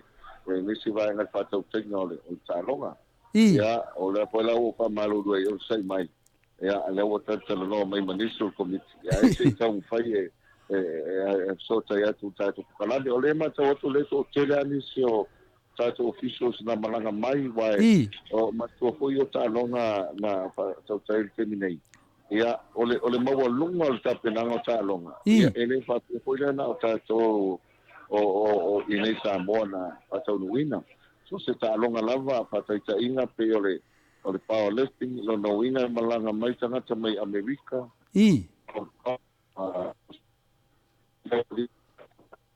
ai e posio ia o le International Powerlifting Federation la vaega e o mai ta'apo i o Sweden o le tāua na o le ta'aloga o lea na tau fai malaga o mamai ia fa'aululuga o fa'apitoga e le vaega taitasi te peso le weightlifting le International Weightlifting Federation ia ma le to'otele o isi vaega ia lea lai tumutumu i nei ia e mesi ai fo'i o lea lava amata o ana nafi lena i le afiafi o le sa fai le tatou a closing ceremony ia to'otele a nisi o le atunuu manei fo'i tapenaga ia va'aia ma le alofa i nai fanau ae ua uma le savali ia matou savali mai le mele sa ia le VIP box ale al titi sa mata tulisi tulteng ia va'aia le to'otele o fanau ia o lea fo'i sa fo'i sa gafa ma le tapenaga ia e tau fo'i manai faia'oga ua le tausota'iga ia matua fo'i o le tapenaga le lafiafi ia o ke lona taimou tameti politolu le aoauli ia politolu le lua le aoauli ia le ana matagofie e tapenaga na ia e tau palapala te iti ale malai na vaia ma le alofa ia ae matua sisiva ama fiafia ia pe o le tāua lea ma ua silasila fo'i nisi o le tatou atunuu ae mese a'u ta'alo fo'i le sa molimauina o tua o le matou fale le sai ai ia ae mese ia mota'a mo le silifia le tatou atunuu o le malae lakapi lea mota'a lei au tafa le auala lea aga'i taumesina o inā lea na fa'atutū ma fa'atoulaga uma inā ia tatou fireworks ia le papapa ia e momoli fo'i le gafa'atau ate o le pia le soasoani le asaina pe o soasoani le asaina na maona silifia o tapenaga uma i sa malaga uma le ofisa o a'oga i saina ia tau ai e fa'atoulaga tatou pokalame pila o le closing na ia o le ua sa pakiina na ia maoai fo'i e tapenaga atele le vaga mulimuli ia o le tatou ailaoafi ua tatou ailaoafi e moli fo'i le gafa'atai le susio ailaoafi o le taimi lea na mata na fa'afifia le ailaoafi ia ese le fa'alogona ma le fiafia uae o le mea le mo le silifia tulafoa maiganoa ua ei tifaltali mālō ua tele ai si foi fa'afiaga i australia ua vai le iluga i queensland ia ona ua pea o le fo'u fa'ataitai falitali mālō i cook islands ia ma hawaii ma le totele isi va e ia la tagata palagi fo'i e ma le au motuisi e latou tele i lo'o o le siva lea o le siva Samoa ia o le siva fa'apitoa e la na po ua atu nei le to'otele ia e o le fa'atoa o le aogā fo'i lea mo le maimoa mai a le matunu'u fa lei o le siva lea o le siva e afu atu nei so tatou tupe la o le vaega lenā ia uma fo'i ta'ape to'otele ia o peia sili poloka le auala na po poloka ia le auala i le fiafā ia e va'ai tagata o te mililo mai mota'a o te loa tagata ia le vaolitogo fa'asolo atu lisi pipa vai lele ia ina na taufai savavali uma le to'otele taufai savavali uma le to'otele le e taimi na le sai ai ana nafi ma ana po ke la le tāua lenā o le ai fo'i lele le to'otele tagata sa taupati atu ia i le taimi fo'i lele o le tatou closing ceremony ma le gafa'aloalo tolafoa o le tara fiafia foi na do mato mo le mau atu pea e live mai e tatou e me lunga le internet e te talitonu foi ia o lo e pisi lava te lea sta te me o te na o te mana ate ale celebrate whaatasi ma nisi o malo wharongia le tunanga lea multalo o tatou pine ia wa maua pea le tu tolu tatou whasononga me o pine po me o tatou e tūrua Vale, foi o tuso tatou le tu tolu pe ai torsu valu ia tatou pine o le la tu sam papua ia ona fua lola ia ila fai o pine ila pine ia o nala sili papua ma e pine siliva ma pine apamnia ia o le nala wa me ila to le lona lua ila la lona lua na wa ia papua ia sa tau ma fai mo si tatou ATUNU'U tole fo ia e whaafitai o tātou au fusu rei sa vai e tō fitu. Al mātou tā longa le las tofi ma las whareile. Ia, o mātou au lea, a momoni me ananga whaafitai ele. Lea o mamalo le malo a sa mātou iai. Ia, me se foi le sunga ele whawhengai mai whātoi, le sunga a polokoria. Pau ia le na whaia le lotu le. Lea santo na ia sa mātou lo lotu ai. Au nei le, o le nei aso le aso, le lotu tai au. O le foi nito le lotu ele mātou au. E momoli ele whaafitai le antua. Ia i poi whātou ia. Ia ono le, wai manuia ia whaiva. E nau tō se fulu mātou lifters. Ai, e tolu mātou pine auo. E tolu mātou pine auo. Tasil mātou pine siliva. Ai, lua mātou pine apa mea. Ia, maane foi la whaafonga ngana tunu. E mo peiwa, whaatal sua, voi lele wa uno, o una telen whaatau teia le. Ia, il tālonga e. Ia, ile nausinga o moe ma nisi o vaenga. E lango le whaingo masini ma ofisu si mai whafo. Ia, wa o reina mālo tātou pine au. Ia, o tali temi foi le middle sermon. Ia, a matalena, na TATOU se mana onga le malo le la maile a malisi o mistarona ia ma fai lo ia o le talonga nei al paule ia ele ma se tupe taule se tupe le malo so soani a matou a le o polinga mai e si talonga e tai tou se fulu kai fulu lima ko tiki a tole fa se fulu o tangata ai o mai ele ma se pine na mawai ia a le voa ia tato o lokapi ia pinsiri ia ele se au voli tama ele se pine au toteli le matu au na to se fulu ia a le o tolu pine au a le o tele o le matu pine au mo le o le fine o le si foi ali sa si o ni si la opilonga tamai tai le Faustina na su fata usanga ai fa tai le o matu stu na inga male sunga fea onga ia Christian Freud wa te o ma wale so soani ai ia o le sa o le si na ve le o tine le ma e pine au na pine au le o tamai tai le o Faustina ia ile ila lo va ngol val su fa POLOKALAME o le si tamai tai i lunga val su fa msilia na pine apa me ai tamai tai le mo ala pa so ala ia mai vai vasi le sa si foi ia o te mua yo na te ni o Faustina ma moala e todo tau vana le ia ale wa moala pin o li seri o lo ia nei mata ti o le sub junior wa o powerlifting pe o e world champs ele sub junior o le nala sa pine apa me ai na pin siliva ia le usona o tiki misili pinieli o poti preview o ia foi na orena na Pennsylvania ia e dato tawanga ile se lama o le panga mafa le lalo se lalo suro pine au ia le o junior quality alo ia o mai a foi i vai toloa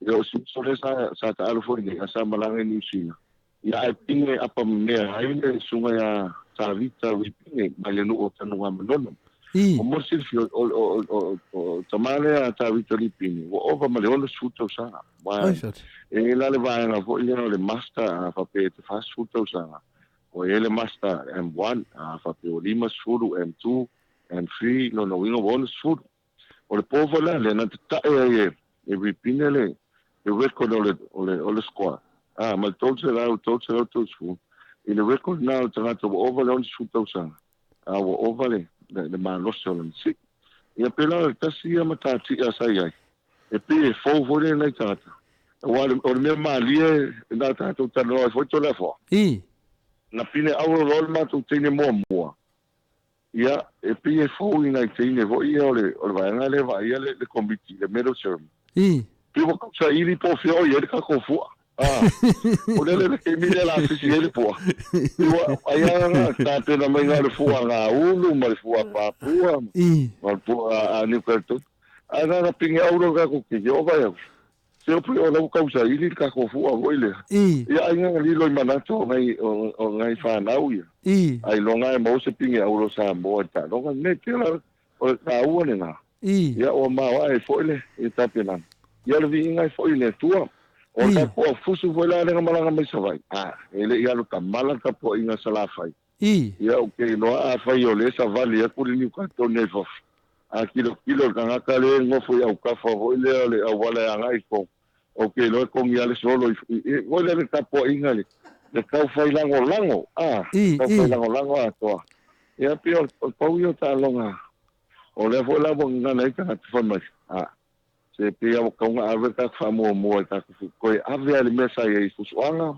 ia ka ko lifting ia pa lifting ia mal swimming pio o ngai ka longa ia pio o ka longa yo le e ka le kere se kupe ave ia ale fo ni ngamba lo o te lele e se mai le boy split tin pio pa wana ta longa lo mautu le ke nei mala fa lo to reforma inga no tele ia tala maria matala lei matala mana ia mo fafunga atu le atunu ono le ngata o le maana tu la foina e tu funga vai fale ia le o tau su e tatou fu e tatou maana ia o te loa lava ia le nganga maurunga lava e sis mete sauna mai e mutalo fa fitai pele o le ta wole na wa ngata longa e o e fililu ga ele to fama fautanga wa pe o la au ngai si pa na to pa tau ina ia to tele ni so tu pulanga le lumanai ina ia fa nga wa o mo si fi fo te o ta to ta long fus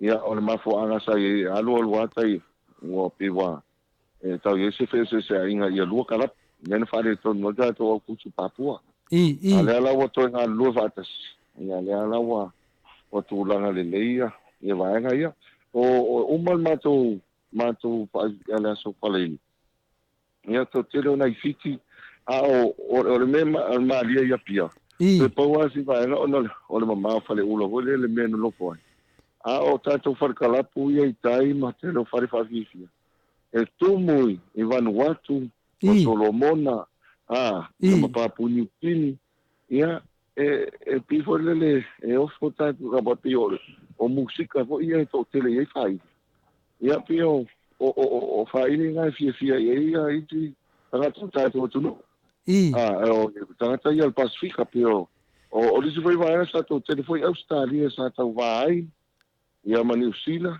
ia o ele sa to fa moi ia pio le taua le wa Emanuia ia o to talonga ia nga foi mo lisi fa to sang ia tarsia ia le ia foi le fa to sang le Solomona ia mo le anga ia tu ia o tato au o le meta po le inu yo Solomona wa ne fa fo ala tu ia ona no vile tau yele pa mai foi le Malawi ia le pa wana o se pi fa ale e mana ia ta wa pe lo foi la le al tamala Solomona e na ia lava ta pino la tu ia e tale to ita tu ta longa ai o le titi sao o tila fio o le pine au na e se lau dos fulu masiliatu na pini au oile lio o liva ki sobi o lena na si fatasi ma le world champ o le si ana u wapio na u e tolu suta usanga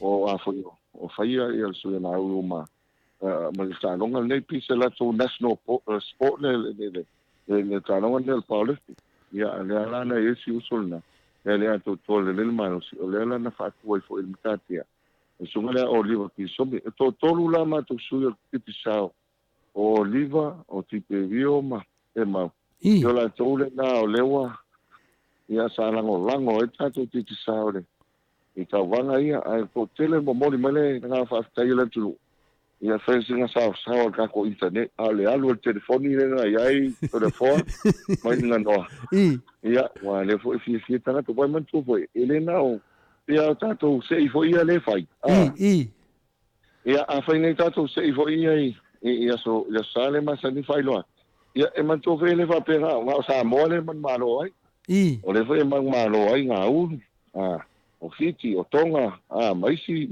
tu no Pacific pela ta o mele e o mai foi la au ka alo o mai foi ona foi o que lo autar es quanto foi que sao la to tu pela o tau ale ai nga vai mai sai no ti sa ona fia wa con el mes na tu ele foi sa fa ola le free wifi fai no mai que te ton ma fa ngai foi tato service a orca ko play ko ma scriti ele mapu fa sa la no talo ma la fa la ma lo lava leo te tilo atu i le leo te vai tu fongo le a fiongo tausala vaso solo ma fongo o le tato ATUNU'U o le ATUNU'U a o ana na ita tangata ia wa faru ina na marosi o te noa na o le mele wa ali mai nei ia o tanonga ia e lo en marosi ia madalia voi mutalo a ita ne e longo winga o ma faru ina no marosi po le ase me le faina si ia ai o le TAIMI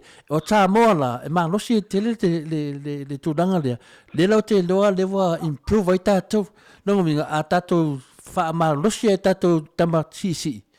Ia e le te tai a misi o tātou pina ola, mesi a tātou fusuanga.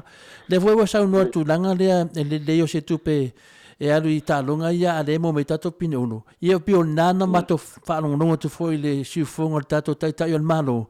O nana wana tatala whama mai mai ali par mia tātou malo. Pe wa ngaulunga kupe ave lakapi. A de kere. O whama mai masko inga mako kari e whapea karo whai. Wa se longa fika. Wa halu kere kupe i disi vaenga dea. Ia ane lese kupe vaku ngai lau whakaringa mutalo ma le mamaro koi. Ia kongo le sa MAIMOA le a mamaro malo le dope ke ua tua lalo atu toi ina o tato pandemia. Ia o le wa mopin olo taun toi whapopo nisi price o e o mwola to pin olo mese to vaenga to se food ma atu whapin olo se vaenga ma la to price. Ia e uti se leni va to tele auto na to se food. Ia e ono to pin mai whanongo toi. E le tonu mutalo e o le VIVIIGA si i le tua ona le se tala whanongo whanongo tuai na tala FIAFIA a mata me le aso momua se yo o mai te me whai ingo talonga na tala o le alofa mal FIAFIA a si o tātou ATUNU'U ia wa tali mai le tua i tau sanga tātou ATUNU'U ia Samoa e le manatu mawarunga lava ia ono le tātou me le te pisi ia whala ulua mai nisi mea ia e wha uma mo lewa ia so pe atu sai masofi ngara Faftai, olo whanga solo pela tātou special na fitu iwa ma le iwa. Tātou telefoni. E pei ole tau telo tangata le oi lone. Ia ole tā ua o telefoni na tau ngofie. Tau ngofie o tātou telefoni le na olo whanga solo pia. Ole vai matau atu le iniso le ATUNU'U. O nisi iwa anga o le langona le FIAFIA ia i ole mara le ATUNU'U. O sa saolo le tātou internet. Ia, o to tele o mato official sia malanga mai fafo. E malanga mai fafo ia mato official sia. Ai na tau no me fale olo le tu tau. Sui le ala tu telefoni e le SIM card, man tu la mo full SIM card o isi tengo o vanga le malanga fafo. Ia, o to tele la to sa fa ina tato internet. Ia na mo moli me ala nga fa stai, moli me ala nga fa stai wa pe ole o le tāua le so tai e o lātou aina. O tala nei Sapania mai Hong Kong, ma Saina, e polisi to ina e mamao ale me sawai. Ai pe o le tāua le vaenga mantu foi. E o te mine o whape o le po ia tātou le waweao. Ia ala whatua se ala ia o lātou ainga i. E no mamao, pe lau tāua titi sa. O le so tai inga le nalo whanga solo pel tātou super seki. O le vaenga lava na e tasi o lo iai. I lima suta la. Ia su lima ki kapai ia officials le mauti ko ia le sia ki tu nei la tu ia lai tai ia e pro le telo va ga sa ku e ma fa ngai le lai fo le mo po ino ia o fa mo ia lai la ngona le nga fa tai di tau ku ta tu ki sa o tai au ia la fa se ma tu fono company ia a foi si la ilisi va ia a mo tele ale le ta o fo yo le fa mo le foi laua mo mauti no Samoa o titi sao e fai me mafai ia lango le iso se tonga ia me se foi le temi tumu le sai ia ma le fa mo foi le sai savai ia pia o le tau mafai le titi sao ina ia live le ma mau le ai ia po fiala la me ana ia iso se temi le tu ia o le tau lava le lang suo tato company ia malanga fa lo telefon Ya malo lava te leo tata no si uil tata ta fa POLOKALAME por fa laulina for tato company leva mon na mai le fion tau sala fa pa uesele se telefonina fisu ono tala e tau no atu piti ile so falele tau no atu le so falele tato filo ine na ile so tonai iam tato fa wa for tato POLOKALAME la sai e tan tasila bla so le finga malanga tato POLOKALAME tau no tu Samoa le weekend ya o tala uma ma tulanga uma ya mato tele fao malo temi multalo te lo levo to foi no temi e venga na we fita no atu ia ai te to foi ia te tilo foi no fai olo la uftalenga ile nganga mawalunga la multalo e fai elo le fata va ma suyo le tato au fa fonga e mas e mese ia le fionga tau sala le pure tato POLOKALAME moli to le fa malo mal fa tai le viiga si le tua ya mamalu mal tau leia ya tu atu lava mo oe mutalo ai mesi foi nganu ngan lewa e faia e le fa pita foi manu ya tasi pe na upu o lo enga due le ngata le karesia o lo wainga ale fo wenga due i lalo malo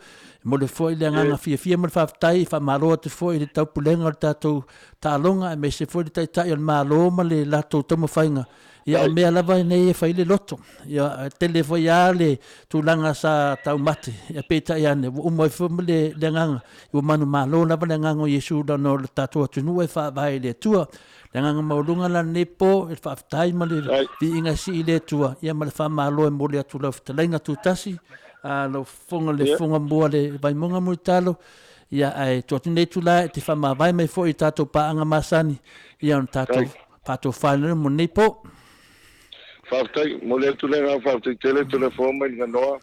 Pai o fesi o tātou ATUNU'U, ai mese le lango sua, to telefoni nisi o tātou ATUNU'U, ai mese foi au ta alo sa malanga mai Australia. Wa walo ma whanau o loo ngā lulu mi ta alo i ATUNU'U mamau. Ia o le alawa sa o foi na maila to TAIMI, ai mese la tau sa no foi nei wa e te tau na 5 tau sanga pisilian. Ia na ngā waa lea mo tātou ta longa.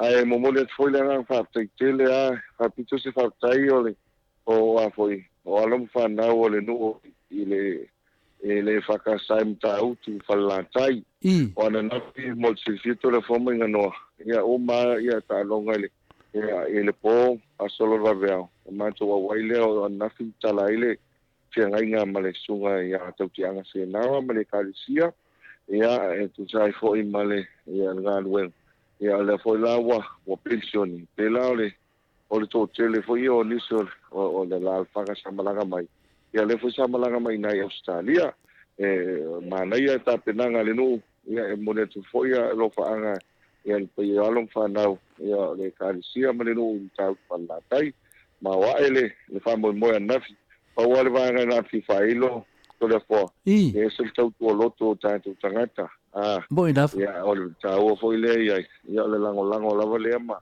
ngai mai nei wa pe o tatu ina o le nga lo te fa ya u i o tatu ai nga lo la papa au ni sila ma Australia e tau fa to ya se un yo lo por fa so e la fo me le tu pe nei ma so nei te lo la fa mo na ke le o sa o tatu ai nga lo la Australia e so mai ya la fuera na fa me lo fa na fi nga to sailing ia a o tava le fo foi al fei au de saiana o te ele mai lava ia e o pa ata mai ti to le fo va ne fa ngale tu ele mai fo ai male mal tau to loto ta tangata ya le vinga le foi le tua au ile ala o le o tau si ui ma tau talango talo ile tua ya mo pelo ma lo si to le fo mai nganoa ia fa ne le tua lo to fa tala o ai pele mau i la udua fionga i lo puieli ai pele mamalo se tatu no tatu to sta pai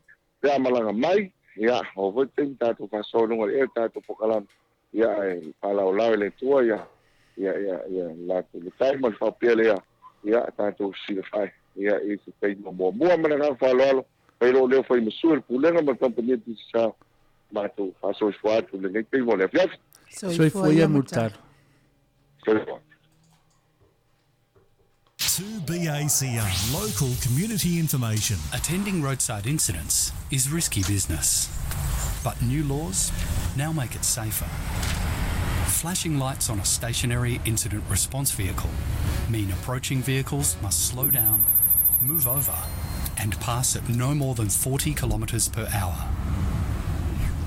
Let's look after those who look after us. For Bankstown and Auburn, 100.9 2BACR.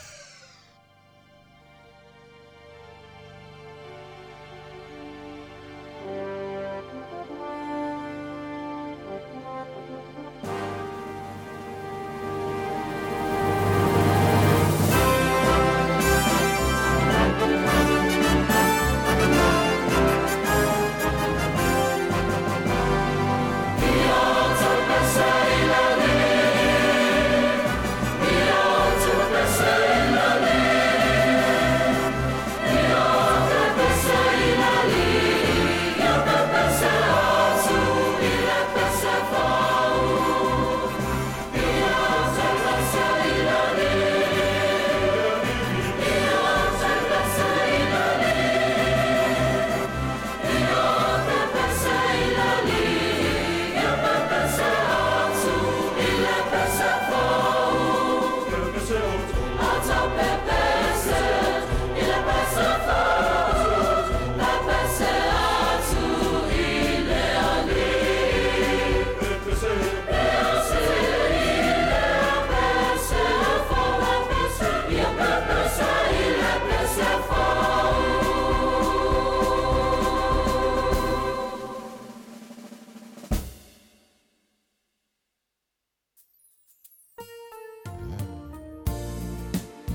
To sfulu male 2 minuti ona tale o le itulai. E valu nata o whaafonga mai si fonga mātango fie, me se leo whaipese mātango fie, le e whakasa mai mangiangi Samoa. Nā fo tō whaafonga mai tatou pokalame maltiti sel, me se fo ilmo molinga mai o na itala fau, ia wala o whaafonga mai Samoa, e me o tupu i tio tatou ATUNU'U whaapele i Samoa. Ia taluai lau fionga tapa o whaasina, ia ilo manatu tau mua se i whaate al tā motu ngā afa. Ia ona to e whaawau i leo le tala mai tō wha, ia ma wha umatua i alta po karame, ia mo sila fia po i Samoa, ia ilo o, ia o ia i pel tatou, o lo malolo pel taimi nei tatou po karame o e maltu la fono, ia tonu se e. Fo i mail vai aso lea, ia ona to e whaawau lea tatou po karame lea to le foa, ia e sili ona whaatea mua tā motu ngā afa. Se whaakea mua mea im kāwu sāwa. Ia malia lau whionga whaitau mai tā motu ngā afa le i o ane nā mua whai mua se o lima tole a fuafa mo le mon. Lovo i o le tā upo lea o le pokalame le fiafia i elto a tele. Ia e ui lea. Ia le fiafia ia angelo le lima le li. I. Au te pole toa tele. Nanga whai mai e toa tele na walauria. Ai titi na whiriwhiria. Ia e focus le ia e focus le i le whiriwhiria. Le lau e whiriwhiria o te whai tau tu spaia. O te le o te ala le toa tele. A loke kea i le noa. Ia, sau noa ia. Ia whaafonga mai le whai tau winga po le roi whai tau winga le whionga pa ia le Atua. I le Ioane, o lona mata upo e mua na whai mua. Whaangata ma le whai upo e 5. Sai i le amatanga le loko, sai i le atua le loko, o le atua foi le loko. O ia lava sai i le atua i le amatanga, na ia whaia mea umalava, e le ai foi, se mea e tasi, na whaia e le i whaia e ia. Sai a te ia leola, o leola foi o le malama lea o tangata, ua pupula mai fo'i le malama i le poliuri. E le Italia o le poliuri. Alo whaatai lau whionga tapa o whaasina. Ia o tato motu ngā awhana nei pō. Whai upo e 5, whai mamatua e whaapea. Ua pula mai fo'i le malama i le poliuri. Ai le Italia i le poliuri. Ai o le autu o le motu ngā awhato le afo nei tūra al taimi. Ia whaititia le ola whaafolinga. Ia whaititia le ola whaafolinga. O Ioane mai a kopo, o whānau a se petaio. O lo omoli maule tu sipa ia o Ioane. O ia o le so o sālo whaina Iesu. Le so o lea sā whaalangolango i le whatawhata o Iesu. O le so o fo i lea sā ia tūsi, le tūsi lea ua ingoa. O le tūsi o le evangalia Ioane. O Ioane malo nau so ia kopo, sa avea ila ua matama o le ekalesia, kersiano i le senituri mua. Taimia i le maalosi o le sawaino o le ekalesia. Ai me se fo i o le maalosi mai o a onga na te e atu, matau whaasese atu ia o onga wha kersiano. O le ALALEO le tusi a Ioane o la na tusi lea. E avatu waile la pata inga i kersiano i le ulua i senituri. Ina ia whaetete ia o onga tau whase. A o onga ia whai mai o Iesu wana o se ata ai le ia fio mai lo nai tū tino tangata. A o onga i te ena le taltonunga o le a fio mai o le atua i le tino tangata ia i tātou. O le mafuanga lea e vaava ai i le amatanga o le tusi nei. E a amata lava i upu ia Ioane. Wa mātou whaalongolongo i ai. Na mātou mata iai, tango iai o mātou 5, na mātou mafuta whaatasi ma ia. Ia pe a whailai te whaitau atili se ia o a ilalo lau whaitau, i le tusi lava na Ioane mua. O le mafutanga Ioane ma le au so o ma le ali o Iesu. O le mafutanga e mawhanawhana, a wasa whioa i whaatasi, sa militino whaatasi, tau mamafa whaatasi, ti ngā whaatasi ma le ali. O le mafutanga mawhanawhana lea le au so o ma Iesu. Lea o loo nau Ioane ia maua le au kerisiano. E a lai le lato talitonunga ma le whaatua i le ato atoa ai o lato ori. ia Yesu Keriso. O le mafuanga e mawhai ai, o le mafutanga e mawhai ai o na maua, pe mawaa maola le au kerisiano i le mana malama o le ali. Whai mai Ioane o le atua o ia o le mana malama. E le aise pou li uli o ia te ia, lona winga, ele o se atua wha leo no lua, ele o se atua wha fōlinga, ele o se atua pou li uli, ai o le atua o le mana malama. O le atua e wha maoni lana upu, e tumu i le ami o tonu, o le atua e manu malo, le a foi ua, e moli mawina ia Ioane i lana tusi wha evangalia, wa popula mai le malama i le pouliuli, ai le manu malo i ai le pouliuli, ai oanga ia le pouliuli, lea e whautua mai ai le apostolo, ia alo ese ai le au kerisiano, o le tautala i upu pepelo, o le ola whaafolinga lava lea ma le whaafiami o tonu.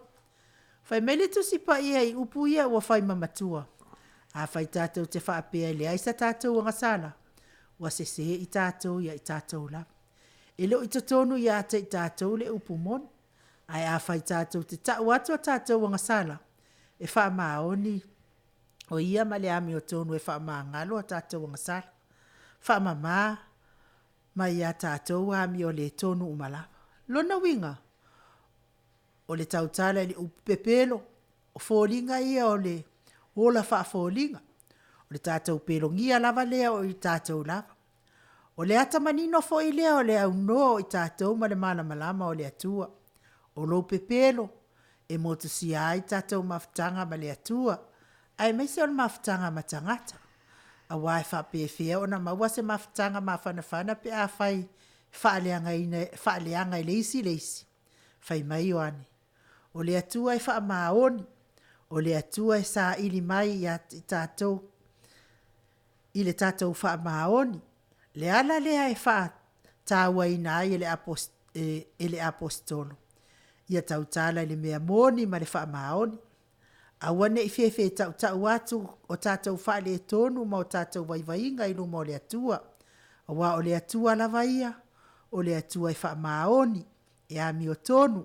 O le atua e tu wawanoa i tangata pe a tau tino atua na ngasala ma le salamo ma le wha maoni. O la le apostolo. Le awala lea e maangalo ai ma mama ai anga sala. Ai meise o ami o le tonu i luma o le atua. O le tātou mafutanga fo i ma le atua. O le mafutanga i mawhai o na mawhana. Ina ua tātou lelei ma le atua. Ina ua wha maangalo i le atua tātou anga sala. Samoa e malau whaafonga. O le whi au o le tala lelei mo tātou. O lo sa ini mai le malama o le atua i o tātou tangata. O Yesu lama na fetalai. O au nei o le malama o le lalolani. O le muli ia tea. E le savali lava o ia le pouliuli. Ai a te ia le malama o le ola. Tātou ola ai le malama le o le ali. O na tātou manu malo ai lea. Mai le ola whaafolinga. Ma le pelongia i tātou o i tātou lava. Ai mai se le ola whaafolinga i lumo le sila whangapa ia o le tātou atua. E le mawhai lava o na tātou whaapea atu o tātou o Kesiano i a Keriso. Ai o lo o fulitua ma ola pea i le pongisa. E le mawhai o na mawhana sa tātou mawhtanga ma le atua pe au noa ma le lelenga ma le atua. O le lelenga e maua ina ua tātou whaapea atu i le atua. O i tātou lava o ni tangata le ato atoa. Tangata ngasala. E mo o mia le alofa wha maangalo o le atua. Mana tua le te talo le tangata o la fonga. O le tangata na tūma mau atu. Ma pōpolo na fatafata ma tau atu i le atua. E alofa mai a tea o le tangata ngasala. Fōringa i o le tangata na tatalo atu i le anganga ma le wha maoni. O le tangata na ola wha fōringa i le taimi ualu. Watangi atu ia maua le malama o le atua. Ia maua le leinga ma le atua. Ina ia mawhaio na maua le mafutanga wawala lata ma le atua. Ai a le farisaio. O la whaafolinga ma fia ami o tonu. Le tangata na manatu e le aisa na angasala. Ai na ngalo ai a te ia lana angasala tele. O le ola whaafolinga ma le faa. Ma sino atu i uso a tangata. Samoa e. O le whaamanatu o le tala lelei mo tātou. O le ola whaafolinga e le o se olanga lelei. O le pepelo foi e le maari e lea. Ai o le fili telo e le peti ai maftanga. I te tono a inga, whaala potopotonga, e kalesia. Ai mai se lava le tātou maftanga ma le ali. Soifua. Tātou motunga afa na Samoa, fuera o whionga ta pau fasina.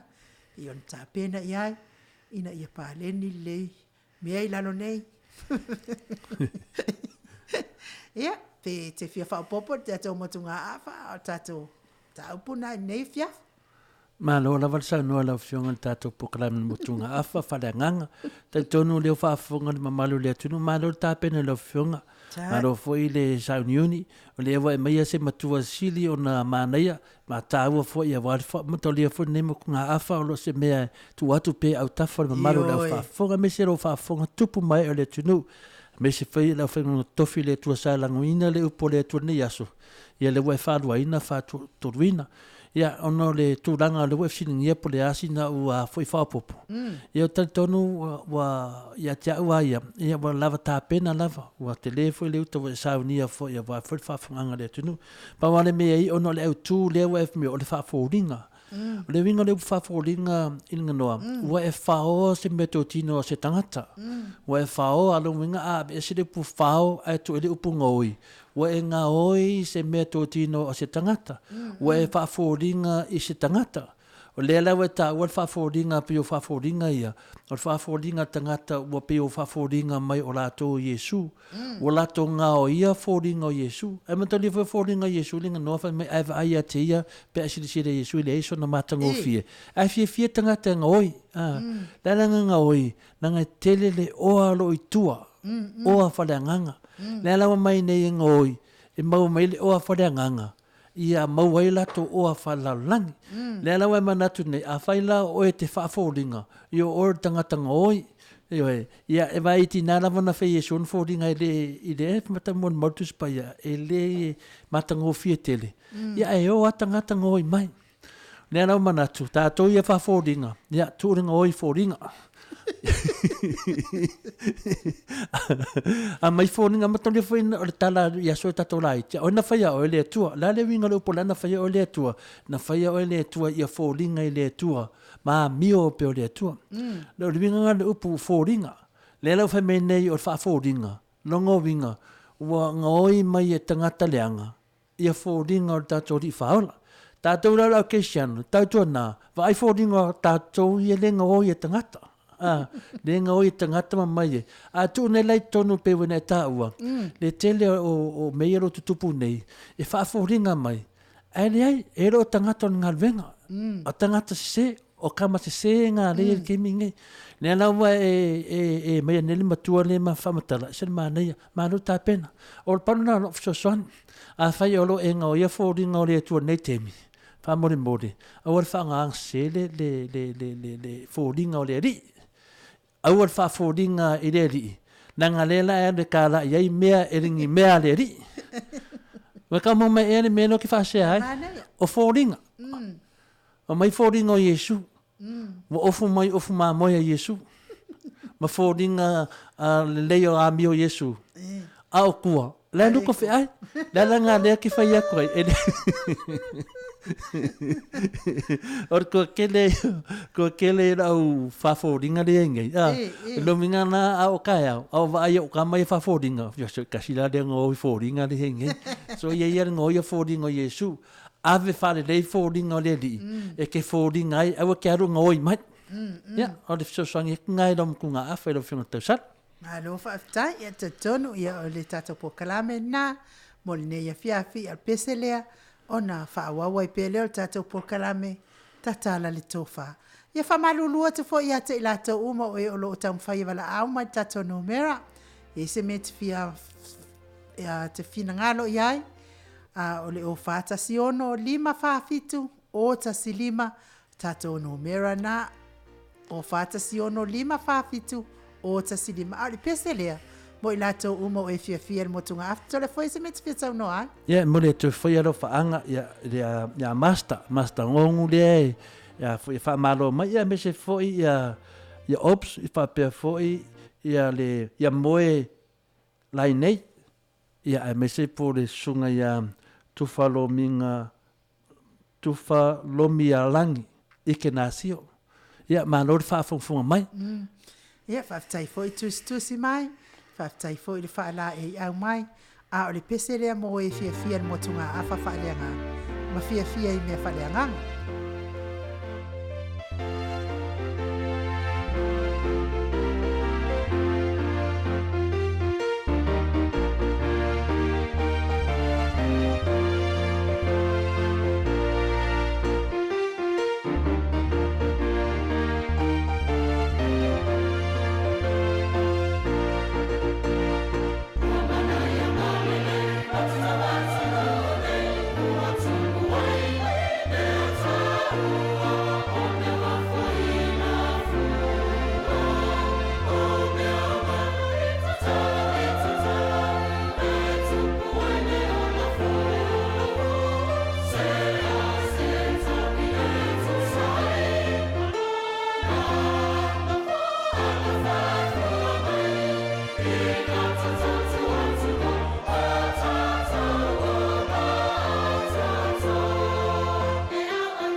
Fitu minute ua te ainei le tu la valu na tu whaafonga mai musika matangofie ia meiso si ufonga matangofie le au whaipese ale ekalesia so o whaatasi kuna I Queenselani. Fionga tapa o whaasina esen mana I o le ola ma le au whaipese ai le to atere se au whaipese. Ai ona o le ola fo il time pese le ka kirkiro kui. Ele to tele la fai pese. Na ula tu le aso le pu e la fai pese lea. Ele to tele asia fai pese a le sungana le fai aonga. Ia mani to alua ia tamiti ta pese. A le mele te vai na wapu le video wau manuna mai le fatu mele le performance to vilo se pu. Na vai atu le vai sila tu ya. Me tonu la na to foringa. Ele o fa foldinga. La vai tau pe me fai pese a la tu foldinga ole di. Bola. La vai ele me ele fa tingunga mai le sunga fai a nga pole le tim pese o ia fai pese. Ta la au ia le wa so i kemi langa pese. Le me langa ko foldinga no. A vai la vai fia ile foldinga Yesu ro fa ari me fai pese dia. Io le nganga o le como fai nga e pu e vinga le tu. Ma si me vinga le tu le no. Sil mana io wa vinga le tu. Anga fa pe o se vinga se si. A longa ma fai nga o fia kaya pese. Ngo vinga le tu menga le misi. Wa kele vinga lo langi. No. O kaule engi vinga le tu. Lala nga o waru fasau ai. Vinga le tu. Ia ave foldinga le tu. Keu fa levi ingo le tua, keu fa le foldinga le tua. Ai leo le kaunga oi foldinga le tua. Dei mangi ro kunga afa. Ya. Vai. Ele vai ser meu le sanga fai. Ya ma lo fa isa ole le ya la sa no anga na to le fo. Ole aso TOFI le na te nei. Ia sa fai makut mato haonga mat POLOKALAME nei. Ia ila le tusina mai to fuata me te haonga mal tusi. Ke kangola nga piki mai ia semta upu fia fata tala no ina se tangata I lungo le ea po le anganga ole interview ole fa interview ngai ole o lau malo le I lungo le ea. Ia no tangolo la ia le o piki mai ia le musika. Ona o le o teilo o la o fionga tapa fascina to le fo e te fia le musika. O tangolo le o ia piki mai le musika. Ia o le si vaenga o piki ia vai fa fo mai le tunu o piki mea ai o va lele o me fa pena o le upa le tavale la upa se vo io upa o la te wa nga. Utanga via piki mai le musika. Ia o lea la na fata ita ia ilo lea wo kango nge fa interview oi e fai la utala te le fo. E momole e tu ala fa malo ma la fa aftai e te oi. Mai o te fa sa oina la sa unoanga lea o VIVIIGA le Atua e se le mana ia o aulana lona lima wa mato to fito. E wa umalales au te ono la le to e mfaya o ngato alua. Ia o aulana lona lima ia le POLOKALAME le o le mea foi la vato la fa aftai te o ele o halu so o ulu POLOKALAME pa wale mea ia te au ia ngale fa akumu ia la tau ilo okay lo fa interview kanga kai nunga le ea kanga ia my point e mai mea taua ia ai peitai o la mo inga makamo fa longo le TAIMI wo o mai ai kusa e o malonga fai interview fai lola ia le o fai kionga o me kaung fa popo me fa pena wo mai nei la ia te o mo inga mata mo fa longo ia wo kusa pe o masani la o fa longo ta POLOKALAME masani la o fa longo lo leo ma winga o tala wo mo inei mo fa longo ile ta interview sa fa nana uma makaulia le mo inga o maka uma alu mat paki ase mate o vaenga ngai ai mate o lona lima mai o le si vaenga ia tofa ele yang paki ngal fa malo awa nga uma paki uma lo le mako vaenga kuse ala va ngo pe wa la unga ya mato io mato talinga nei o langona ese ali le mamana o me ale Atua ese le taua o lo tala noa I le Atua le whaonga o lo pe o launga le whaonga TAIMI te no foi ao Yesu kusa ese le mafuanga no pikia mai au ia wakelo o ekfifia musika ese le mele no whalongo iai ale ala te whasa o inai lau sau noanga na whanongolonga tu fo I la iti mai sia whai pese o le matua mta utia ele ia Viiga o le atua e wha teleina masanga wha ane eina ona ona ia al tala atu na ile mentu pulasa tofi wha aftai atu ai la wafionga wangalong wha akse kara Whaftai. ala Te noa, ia, tu langa lewa e sau noa iai. Ia atono waro whaafunga pālangi. I le nganga ma meo le Samoa. O le fōringa o Yesu le Samoa. Le no tango le ia whamam lama le ima whamatala. Ia tali atu ofisili. Tali atu la ofisili. Na o lote loa le la wharononga mai I isi tangata isi atunu. Ia le lewa e wharononga atu. O tango le whamatala pea le o la unga le whaifiafi. A le rawa vai atu ai. Pe wali iwa atu ai na isi tangata e tō rima. Tō fia tō vanga fitu. Nonga winga na whaftai a lewa tala I atu Yesu I nā pārangi. Amen, alleluia. O le mea la le ho wanganonga o whai. Ele I pāte ele o nai pala I titi. E wanga o whapakere. Ngā mamau a pakere maulai wanga waru whapakere e kuko POLOKALAME. Ia tātou e fo I tā POLOKALAME le tala le tō wha. O le leisi tā POLOKALAME lo na lua le waso ai to le fo. Ua whaitio Samoa il pūle ngā taalonga o Pasifika o lo whaia lea na pe on whaafonga to ai fo eo. Tau moli mai e tō whaamutalo nei whaamtalanga mana ia fo I tu sai mataalonga o Pasifika.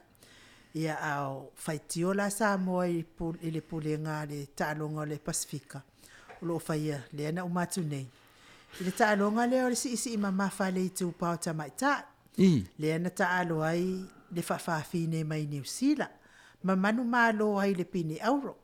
Ai maua I le tamaita I Samoa whianga I ngā stao le pine siliva. Ia maleisi fo I alo le austawa lava. I le pine apa me mea. O le whaitionga la na I nei alo Samoa. Sa le tatau na awai le whawhawhine I le si e tamaitai.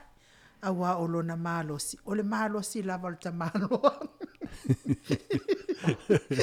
Ia o le si ta POLOKALAME na tala le tau whātua le fo aia te awia. E sa o le ia nei te. Te titilo atu I lato wata I na watu mai e talia lato pin. Tu whanua noa na I alo se tato watunu. Aia te a foi, pi se foi la ua. Mai mau foi taimi na o yesi. Ele ave I malafa whawhinge le pinge e marolo la ua marikinga inga kosi. I o talatu na pe sau whafonga I tala tofa. Ne ai. O le mea le sa o lava, o le talonga. O le tūlanga fo ia o whai ungo whai. Linga noa te mantua fo I o mea whapenei. E awala mai mea mana ia me le lei. Tawai ona ele o le tūrua tine Samoa. To e tūtoru. A vapena le tūrua. Ia le vaaya ia le amio tonu. O ia le siri. E tūrua I le si teine e tātou fo ia. Le tūrua.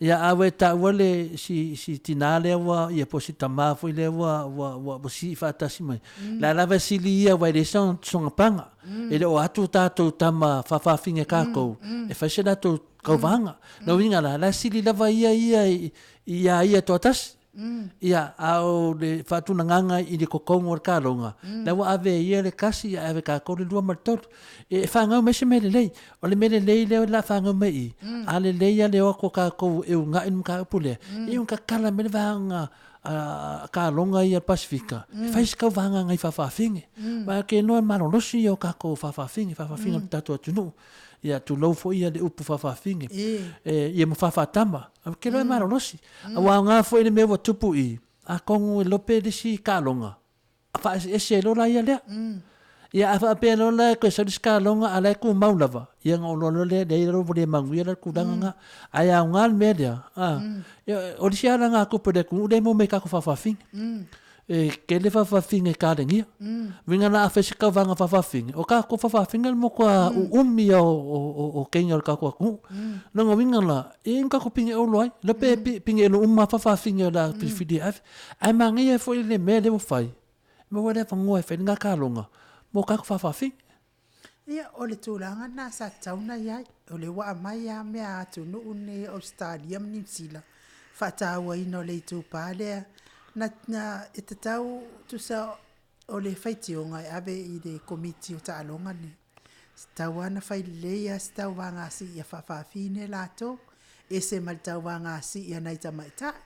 Ia wai e mo I lava. Ia ele mawhaina te saivi o le tama ma le teini. E whai asi malolo si o ivi o mo le tama e malo si la. Ai o te iloa e tato whawhawhine a tamamai. Mea na leina le fia o I to ngata alonga whapea. Wala ya ta mai lai loa na ya tato whawhawhine ele mawhai ona tau wawhaatasi la tau ma. Ia wasa o ila mga kuelo leo o le si whawhawhinge ia tulau foi ia le foi tu pa a lo kua le whawhawhinge ai o so mai kai whau ale ainga kua oi whai mei halo koi o so mai kai halo nga mai kua ele ai ele ngofo ala o mai whama halo Oh, sorry. o manor whakenge au kau sa ai longa leo Mora whape, mora whawhinge. Haru! Hei, haru! Nga sawala ai moi mamari. Haru! Pare kamanga era ai kamarea. Nei ole mingala whamkalanga. E sa ai de ase mea pawari me ai a ngā fori me seria. A kongo e a se kofa. Fai era se competition whawhinge.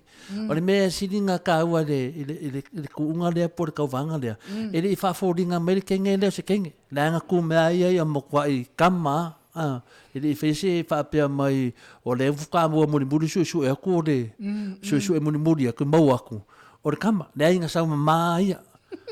Mangua mai, e les whaforinga o sawai, ngā sauma maa, e le mea ngā kupu sa mo yaso ala. E ngā saukanga ka whapea. O awakure, o mea o makaronga. O e whaforinga kama. Ai ka aro I kenge. Ia, mo kua ave le rei ai, ko kongo e ave kinga. Ai su e le rei po se kenge, po se kama. Al whawhinga lea. Le renga sau sao aia. Se ke kakakonga ngā whai le tua whawhinga ngā noa. Ngā whai le tua tangata uma. Ngā whai le kua whawhakama, whawhinga. Wā mua mea ngā whai uma le tua. E ei whurenga pa ia le tua I kongo I whawhinga. Ke le whawhinga e se le roloku. Pau ane mea ai, e le se lako wharu. Pau o whangangau mea lako. O whapenga. An mea leo ke karikongi au ia. Mā ngeia ia, e whese lako vanga. A o le kaunga o le karesia I le kemunimuri. O le mea ngā le whaka, ngā kamere tua. A vai ana o au le whawhinga. A whapeo au ki whawhinga. Lau ke roku la whonga mo kai karesia mo kwa I sā kapu le whawhinga. Ia au whawhinga au ia. Ne wo mania au ia. O ke haru le afi whawau. Pea whapea lei a. Ai a whapea si sira mai le tua I kia ila o whawhinga. A o ke whaia o ma me whingaro le kua. Ma o whamaru le kua. Le tua ai. Wa pau kanga e mea kia. Kere mea kia o se povi, kere mea kia o se pu akurou, ngai mea kia o whawhinge. O le whau koe au ngau kia oe, I le whawhinge. Le vinga ngā le kala ninga no. Ia o isikanga, I rā ke lea kala whawhinge, e se rea mio le whawhinge, a le pua au a mio isikenge. O isikenge mkwa le mafo whau akuroua. Au whawhinge, e se rea mio le, asa nge whawhinge save, oi oko se mangai. Ia po le whawhakama fwoi. La nau ke le whapena o au yo ke roka koriko. Ia e sāi whawhinge. Ai pauan meo ke mga kuai. Ia o ngor kangakanga whai re tua. Ia o meske lia lironga. Ia ele ai o te lo whai atu whapea o ke le fia le itu pā o whawhine. Ai o le mea lo te whai atu ai. O le whetau I o le mea lai alu I le whawhine. Tā le te taua ona ta alo ia I lea tu a ingo si.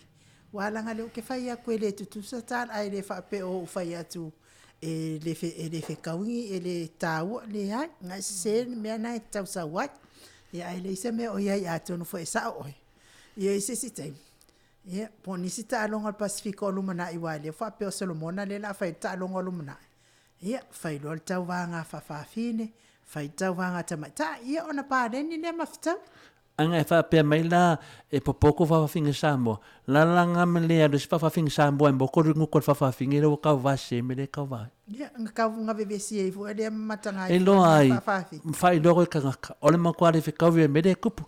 E ia kia awaia. A kongo e nganoa, a kongo e maua mai se hawa ngoa e whikau wanga whawhinga. Wai on ke mingi, ele se hawa ngoa.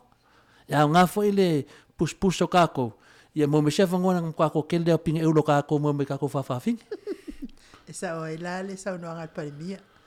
O le mokako o le matua malolosi a tatau whawhawhi. Yo pe fa ia tangata si e fa ia e wile i o tala tuna e fa tai lava i si ia lo Samoa ia le Austawas ia mo le loto file mo fo ia ma loto ona sai ia o fo nai le fa fitauli ia le ai manino al manu malo fiangainga ia ona ele o se tamaita ile sa la to tau va fatas ia al pesele mo le toia lo faanga mo le au si ia me se fo iwe sa fiangai ma alo le ATUNU'U sa fiangai ma le tatou ta'alonga me se fo il pulenga le ta'alonga ma lo laval on sai mai se laval tatou titi sa tai atu lau tō whamutano.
Fitu minute ua te ai nei le itu lai valo si ufonga matangofia le ekalesia kakoliko mai si ufanga i whanla taipi o no tō whaafonga mai ai mo le atoia lo whaanga mo i la tō uma mai se le Austawas iau e sa fita i tunga i le tātou taalonga wa te nei tātou iei pēr pokalame o le tatala o le tō wha lo whionga ta pau whasina to le fō o whaalia solo i lunga o penga ta whailangi le tali whaasea le tai whaatonu o komite o taalonga al Pasifika o lo au kenetisio ina ua fsilingia inisi o le au whaasalau pe e se au whaasaai le whaasalau ina o tu sao i TV to tono Samoa le taalonga al Pasifika tali lea li whaatonu na te leiloaina le atulaga. Faapea foʻi ona fesilingia le alii minstaus o taʻiga televave faaleonopo nei le fioga iā afamasaga Rico Tupae. Ai o le tali lava le tasi latou te leiloaina o loo le faatagaina ona faasalalau tusao i le TV totono Samoa taaloga. Ai maua atu i le vaai le vaiaso na te anei. Le vaovaga tamai foʻi ona i leoleo o nā se tasi alii talavou tono le taulaga. Alai fai taaloga i le isi tu. Ana faatanga na faasalalau taaloga i TV a le ATUNU'U. Se manu ono nofo file mua i tupulaga i fale matamata ia taaloga to le afoa. Ia nei. Le tūranga leo e tau ai le afu le MP leo o loavu. Ia ono le ti ngā o le roto le TV tasi. Wa ti ngā le roto le tato TV Samoa. E matau lia te tauna malama le lei. E tō tele ia le walauria. Ai tō i titi e whiliwhilia. Ia o le fwoi a tata o le tapatunga a whai le whaaforinga. At least ia le watangia mai nā le whaaforinga o le tato Member of Parliament. O le tūlanga ia te au ia. Ona wa ti ngā te le roto le TV tasi. Media tato o le whasa lau e.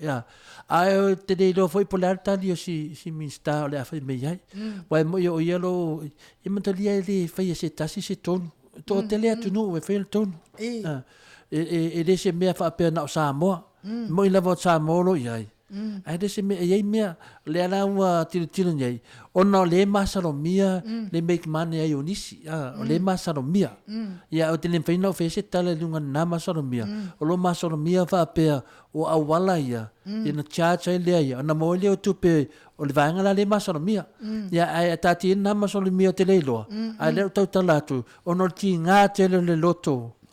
Ia mo tale mai ai le fionga ia no. O le susunga le le member parliament ia po ia na o le te solo na tūlanga i te teifono. Ia te teifono. Le ala na silinia wa o sunga ia le fionga ia whamsanga. O ia na mo le o ia mo meo te kolosi. Ia le ala na wafisili sa whapena puina tau tino mai whamsanga na te lilo ina tele na tūlanga. O le mena le sese le TV tasi. Wo ti ngā tele lato lotu. Ia wa o lato. Sa silina ta lata le malo. Ai matalia. Ele ese pro kike le malo. Ele ese mea ka se whaapolkiki, e sao i tālonga ia. O tālonga ia linga noa, o tālonga ese fwoi la tōpunanga wai, e papailo e malo, le noa. Le lau te tari tonu, wai lewa sao mai fwoi whawawhine. O mera le, ia matalia fwoi TV, wane sili na natalata le malo. Ia, le lau le pitia le malo lato. Ia, le lau whasea fwoi le malo. Ia, o la wana i loa iai. Ia, o na tale mai leo sto ina o lo au. O le lopo le ala tale. Le lepo le ala tale mista na whai mai iai. Ia, whafonga Samoa. Tu ia e whamsinonga le ATUNU'U. Po ai le mamai mea. Po le Pacifica le SPG. Ia, po le TV tasi. Ia, mai si TV.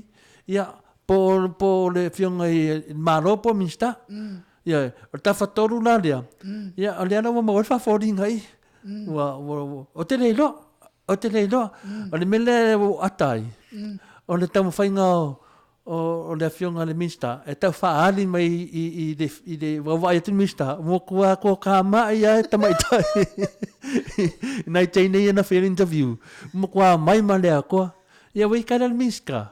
Ma pe lewa pe wa pe wa urangi ai si min sky dung o le upeng ftalang o le kama fainga le o le meke so ya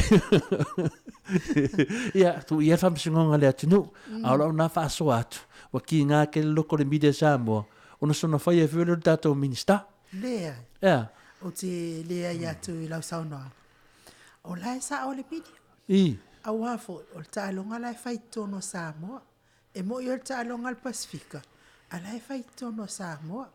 E te tau ala, na whasa o loto TV Samoa e whasa la lau atu i ale ta'alonga. Se i matamata aina i ta mātua, mana i tina mātua.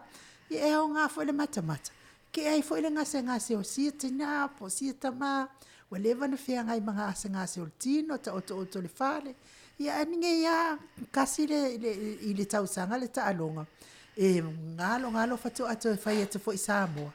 Ia ai le whaatanga i nai TV a Samoa i whaasalalau, whaasaoloto.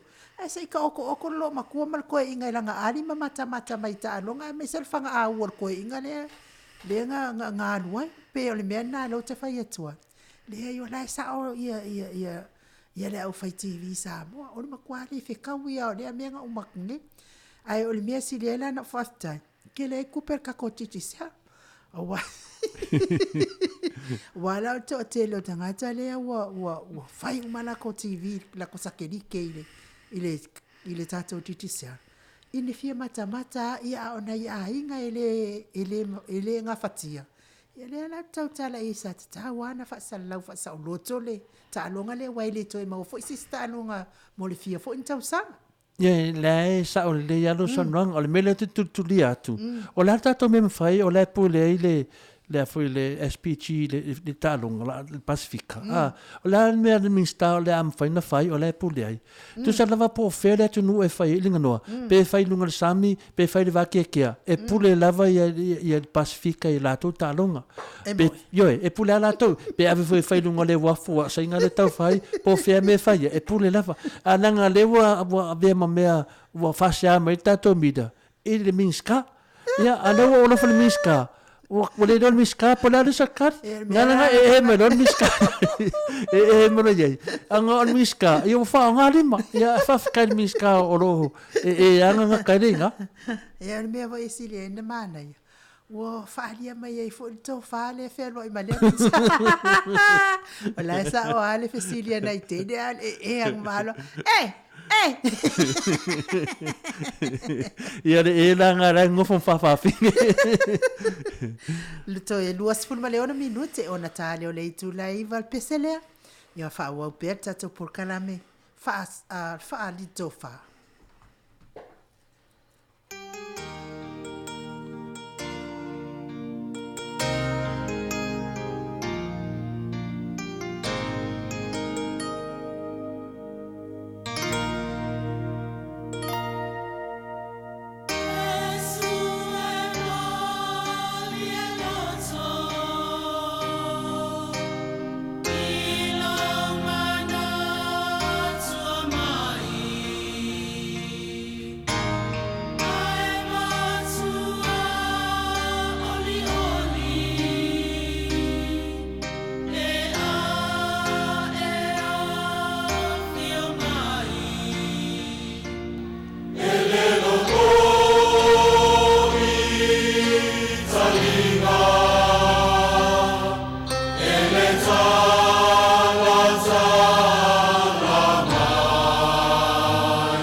Lo sumal tasi minute ona tali o le itu laiva to whaafonga mai pēr musika matangofia le ekalesia e whaka mai whasitotai walau whaafonga mai Samoa i lawa ma Maota mai se fo o lau MAIMOA mai tatou wala ata i nungo upenga te whailangi.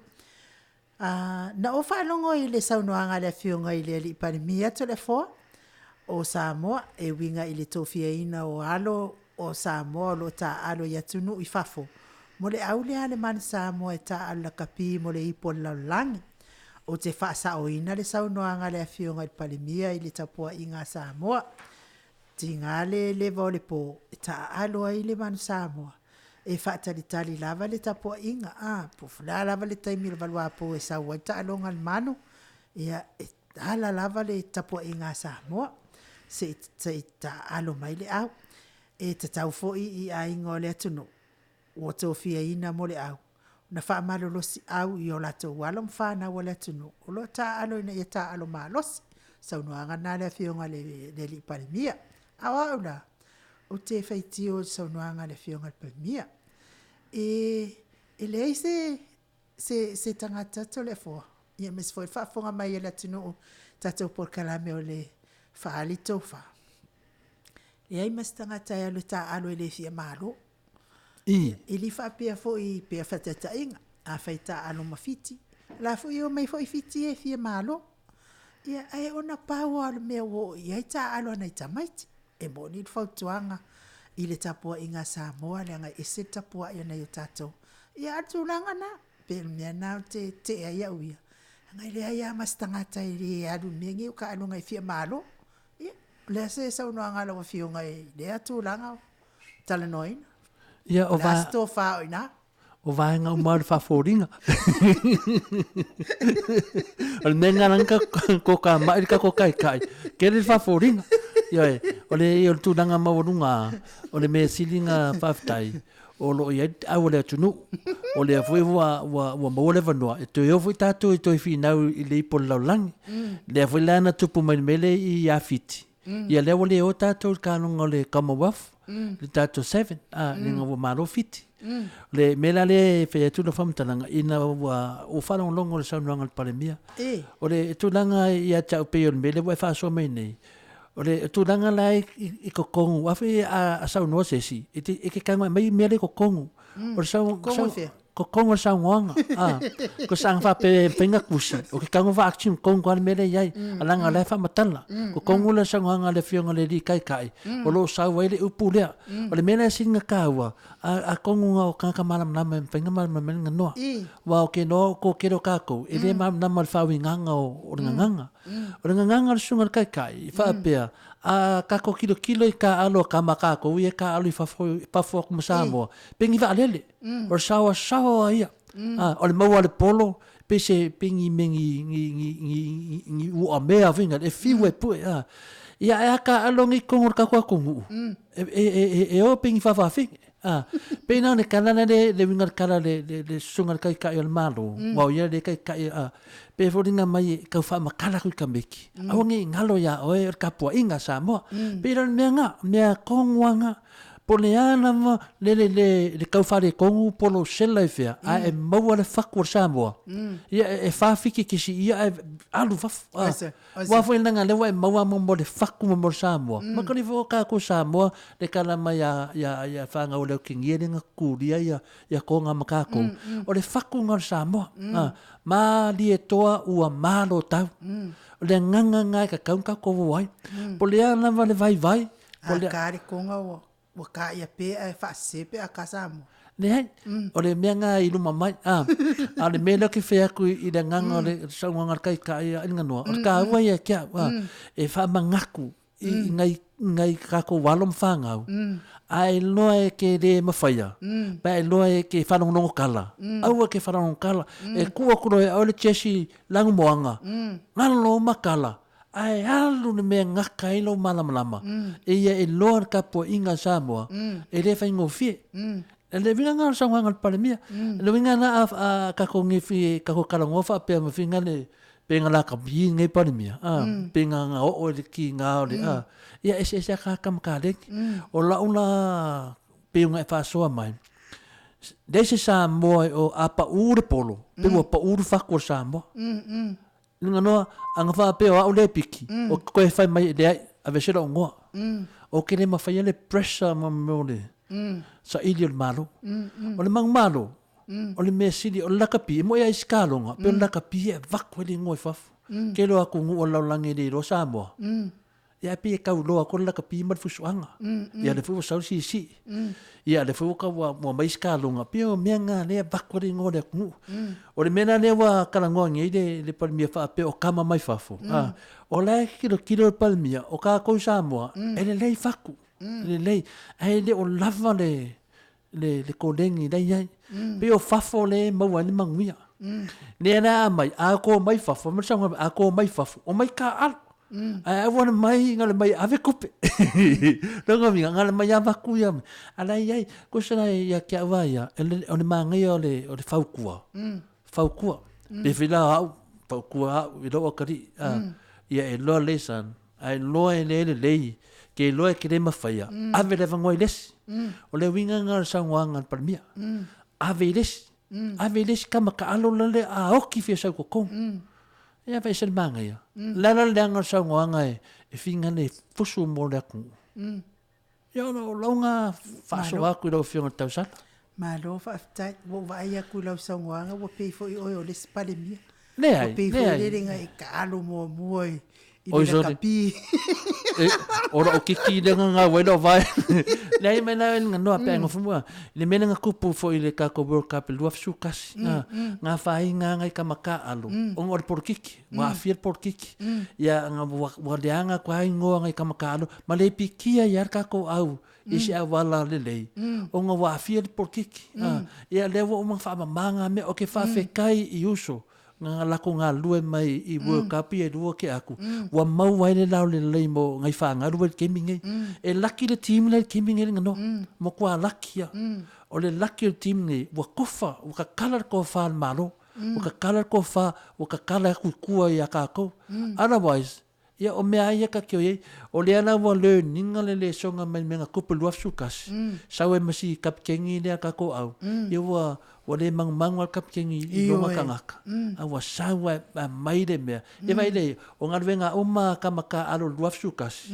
Ma luafsu lima. Le wa whau wai le ia kamaka alo ngai. Wa ngā fo ia mea wako kupu. Wa le nele songa kapulenga lakapi.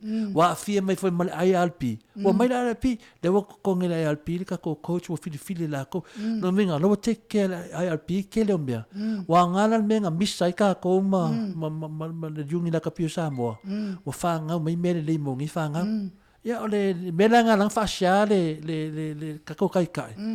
I la wari ia mai. Ia, avi ele best. Awe whanau nō kala. Nga mawari chesi, alu lo mare ako. Ia peo lo whaasonga. Mahalo whaafitai, wai o kango sea solo fo ianga ilunga le. Talana mai i le wha tal no ina fo i o si alo le ATUNU'U le sa kapteni ina tatou au nawa i tein. Kango fo i le kufa solo aku o le pele o le tūlanga le e oki e le au le a tato. Ia ngai lo le ave fo fasea ne au taalo. Me ala na le au che ke a kwa ia uia. Au fasea le au taalo le ai mastanga tai la tu le mana o malo. Ai ona ua pau lava ia me ala faleto. Ia po misi fo ina taimi. Ia ai ola ona ia tala ia ai tal sia ia tatou a. Sia ia alo le ATUNU'U ia wa TOFI ina fo i mo ta longa nei fo i vai taimi. Ia maua le malosi mai le atua ia lo fangia fo le atua so soani nei fana ni ia lo fana wale atuno o i vi yo kadinga i kalango aku ai fa e mo fa mai ai kupe mo fa mai o kupe ya wa le ngala kapima ala ka ke mafau wa o manga fukia e do se kama se la vea wa o manga me ka ko anga iluma ye a ka ko le anga iluma ni no ka ke o fa penga o le me o le fai kionga ya ke wa ya mai ma for ke mi fai kio ai wo manga kemi le foi ku la i mai ia ngai kama nga kemi lu afsu kasi o le au lu afsu kasi ma la fe iva kodu pai kemi nga ka se malo lusia ka ko lu afsu kasi wo ko fa lu inga le kemi nga e merka ko i le iva kodu e pole kasi le mena le fe ko lo kala i le kemi nga ma le kemi le ngai ia wa ka kai kama o ngole la ko ka ki ngonga o se mea ia le ia ile mo manga o nga venga kama ia le luaf sukas ma luaf ma le luaf ma le lima su lima o le wa mangui ai ka meki la ka alo ngi ka ko va ngi la ka alo ka meki fovia o mangui o nga venga ngai kama ia o fa inga o le mea ia sa le foi la ma foi nga ka mo fai le palemia awangi ngalo awale ngalo ya ko le kapo inga le kungu. Ya, al mele sa i da kapi wa ke aku. E le va ai de kako vainga. I le kapo inga. Sa va ai me mawari tu. Ya, le la wo kemingi. Wo le ke le tu. O va ai kapo inga. Ya, ma lo fa te le la fionga tapa fa sina talwa yo no ta taimi. Te ta sita POLOKALAME le toe. Ia o le polas fraile le sa fa tau no ina ai le sa ilingo sta mai ta ila leo ni sa welese a wat e a wai atu i Samoa il vai taimi o te wila le sa ilingo se misi Samoa le nei tau sanga lua fesfun maleiva anga il lua fe lua sfunu e moli la alfa malo i a inga uma o ia tamai ta i to afale sa tau va i le po molo sil fiato le fo le ai as fa moi na fatino ina il sa idingo mi sa mo tono New South Wales nei ele vives te le faitio ona ai inga ile le fa malie ina la tau ile tongi ina o le fo i fa moi e momoli ai la alfa malo tamaita wa manu malo ia o nei fo i tau sanga le tamaita ile o Miss Fetui no fo sa o tuetue mai masi ona tina ia mai se foi o ainga ma wo sarango langoina le atama ita i le atawang fa malo foi tama ita i Miss Fonti le alo le sunga i fa fianga inga ia pasta pa luitoso fonoti mai fa le apuna le Miss Maria Priscilla Stuart Wong Sam le tama ita i le misi fa ngai taua vitale ainga mai lino foali sa fune pe uma ia afai fo i wale fa malieina i le nei tausanga ia e oso pele la titilo atu e lua nei tamaita ia mai le kalesia katolito to le fo ia a mai se la ia si alo le ATUNU'U le fa pineina nei paleina nei tausanga ia o le tamaita ile ia ilo na pito i si utu i sala i lua ia wa tutue la fa ai o si hainga si ai ol matonu wa maliu la le tua a fo yo si le stamal matonu ia pe ol faiti o la vale le walu ia fa pe svaenga le fa tau no ina POLOKALAME le ia e mai e la to pito fa asi ut ia tu la ngalaval na telefo ia ai te uia e mori fa malo mal fa tai wai le tau ngofie le tu langa telefo ina ai nga al fotuanga e ma fai la vai o ia na e rusa o Samoa a telefo te tu le la vanole fa sau noanga ile fo tu langa fo ia ole tu langa silien tawa ia ele tupu se pisa na o tu langa lava ia matalia fo ia fa pe na lava soi fuanga tatou ia ele pikielo e se au ia pele tele mofoi ia o malangonga nga au langonga manga e mfainga kiwa e ele kiwa fo e finga kare mea finga fo ia o menga ele pikilolo kama polo kali se kalonga po se fa moe ia o langonga manga melinga no ele ia se finga alo nga mea e mo uma pa wala nga ia kia ia me silo whakaungu, e au lelei o mahalo le kumu, e le ia masesi e la koe whaape whare kongu, o ngā o le paua o le whainga o le fui e koe i ngā kauwanga, e whiri o ai alaka ngā kawakawa i fui no mafo whaupo alawa, ia se vanga ngā ngō mangi pālangi, whaapi koa, e whakai lo lau sauri me ngā a whaia o nanga kongi Samoa, o a whaape wholoki kongi, e ki kaunga whae umaking e kauwa, ai a se vanga se kenge bo o ngā mai, ia whakai lo lau pa uanga point, ai a sau umaking, e plaso mo le vai ko le fo e le ia mo se king e o se fa finge e fo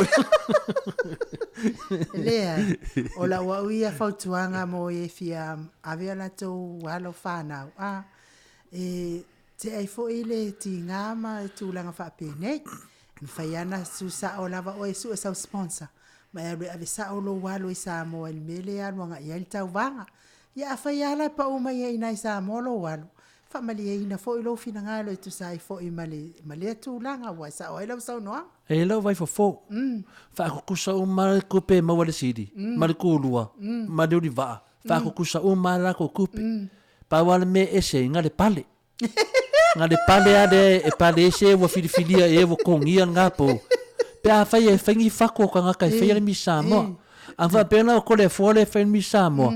Ava ia se la wafe aver kengele sidi. Se la wafe o ma kenge kauwa. Ia e whakakau le ki ngā hinga o ngai mākua. Ia at least wole ma wole pale. Ale mo le tu. Ia o la o ngā vai fafo. La winga le melengi. A whaina e le o sao le filifilinga le kenge.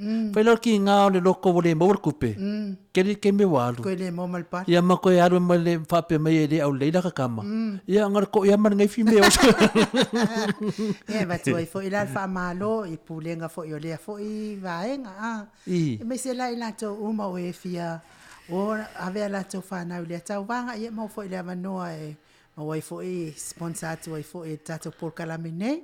E aru sa o ala tatou wanga i Samoa e le fia kau vaenga ia pe a tau su. Lai ka kala la vangoli nganoa. Ke la kuamba ai po ai se kampangi po ai se mga oe e fia sponsor. Po pula oe pe sponsor fo e mākua siang kama. Ave Samoa. A o la ua whau kuanga e o lo whaiange me o mi Samoa. Wha more more. E la ua whau kuanga. Ia, tā kukusa o māku peo. Ngā alu le ngai kukusa fo i kape ngā ngau ngai kenge ofu e sui. Ma ave moe. Ia, ma aile se kampangi. A whai ai luas fulu afe ave kenge mālo. Kai luas fulu afe o manawa kenge. Pawal me ese. Ngā le pale. Mane malanga i Samoa. E ngā whau kuanga. Kai luas fulu afe. Lea avela ala mela atu tanga spai ngasi. Ko ai ngi maa mani ala.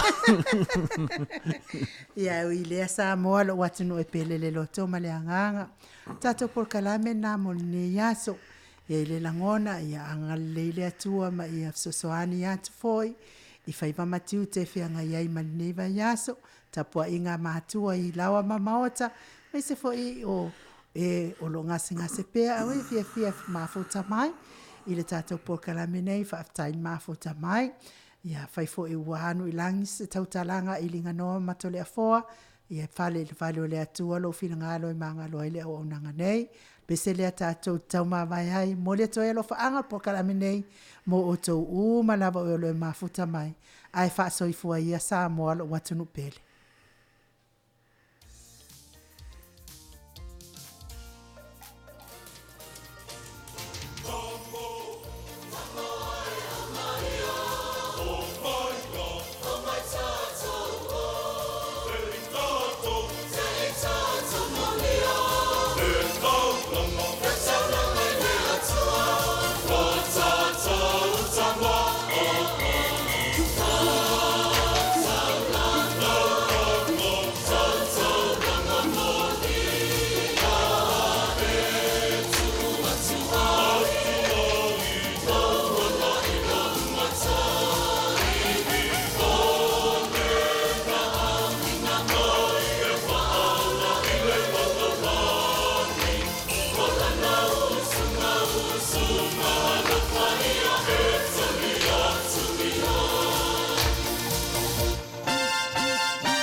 Maria.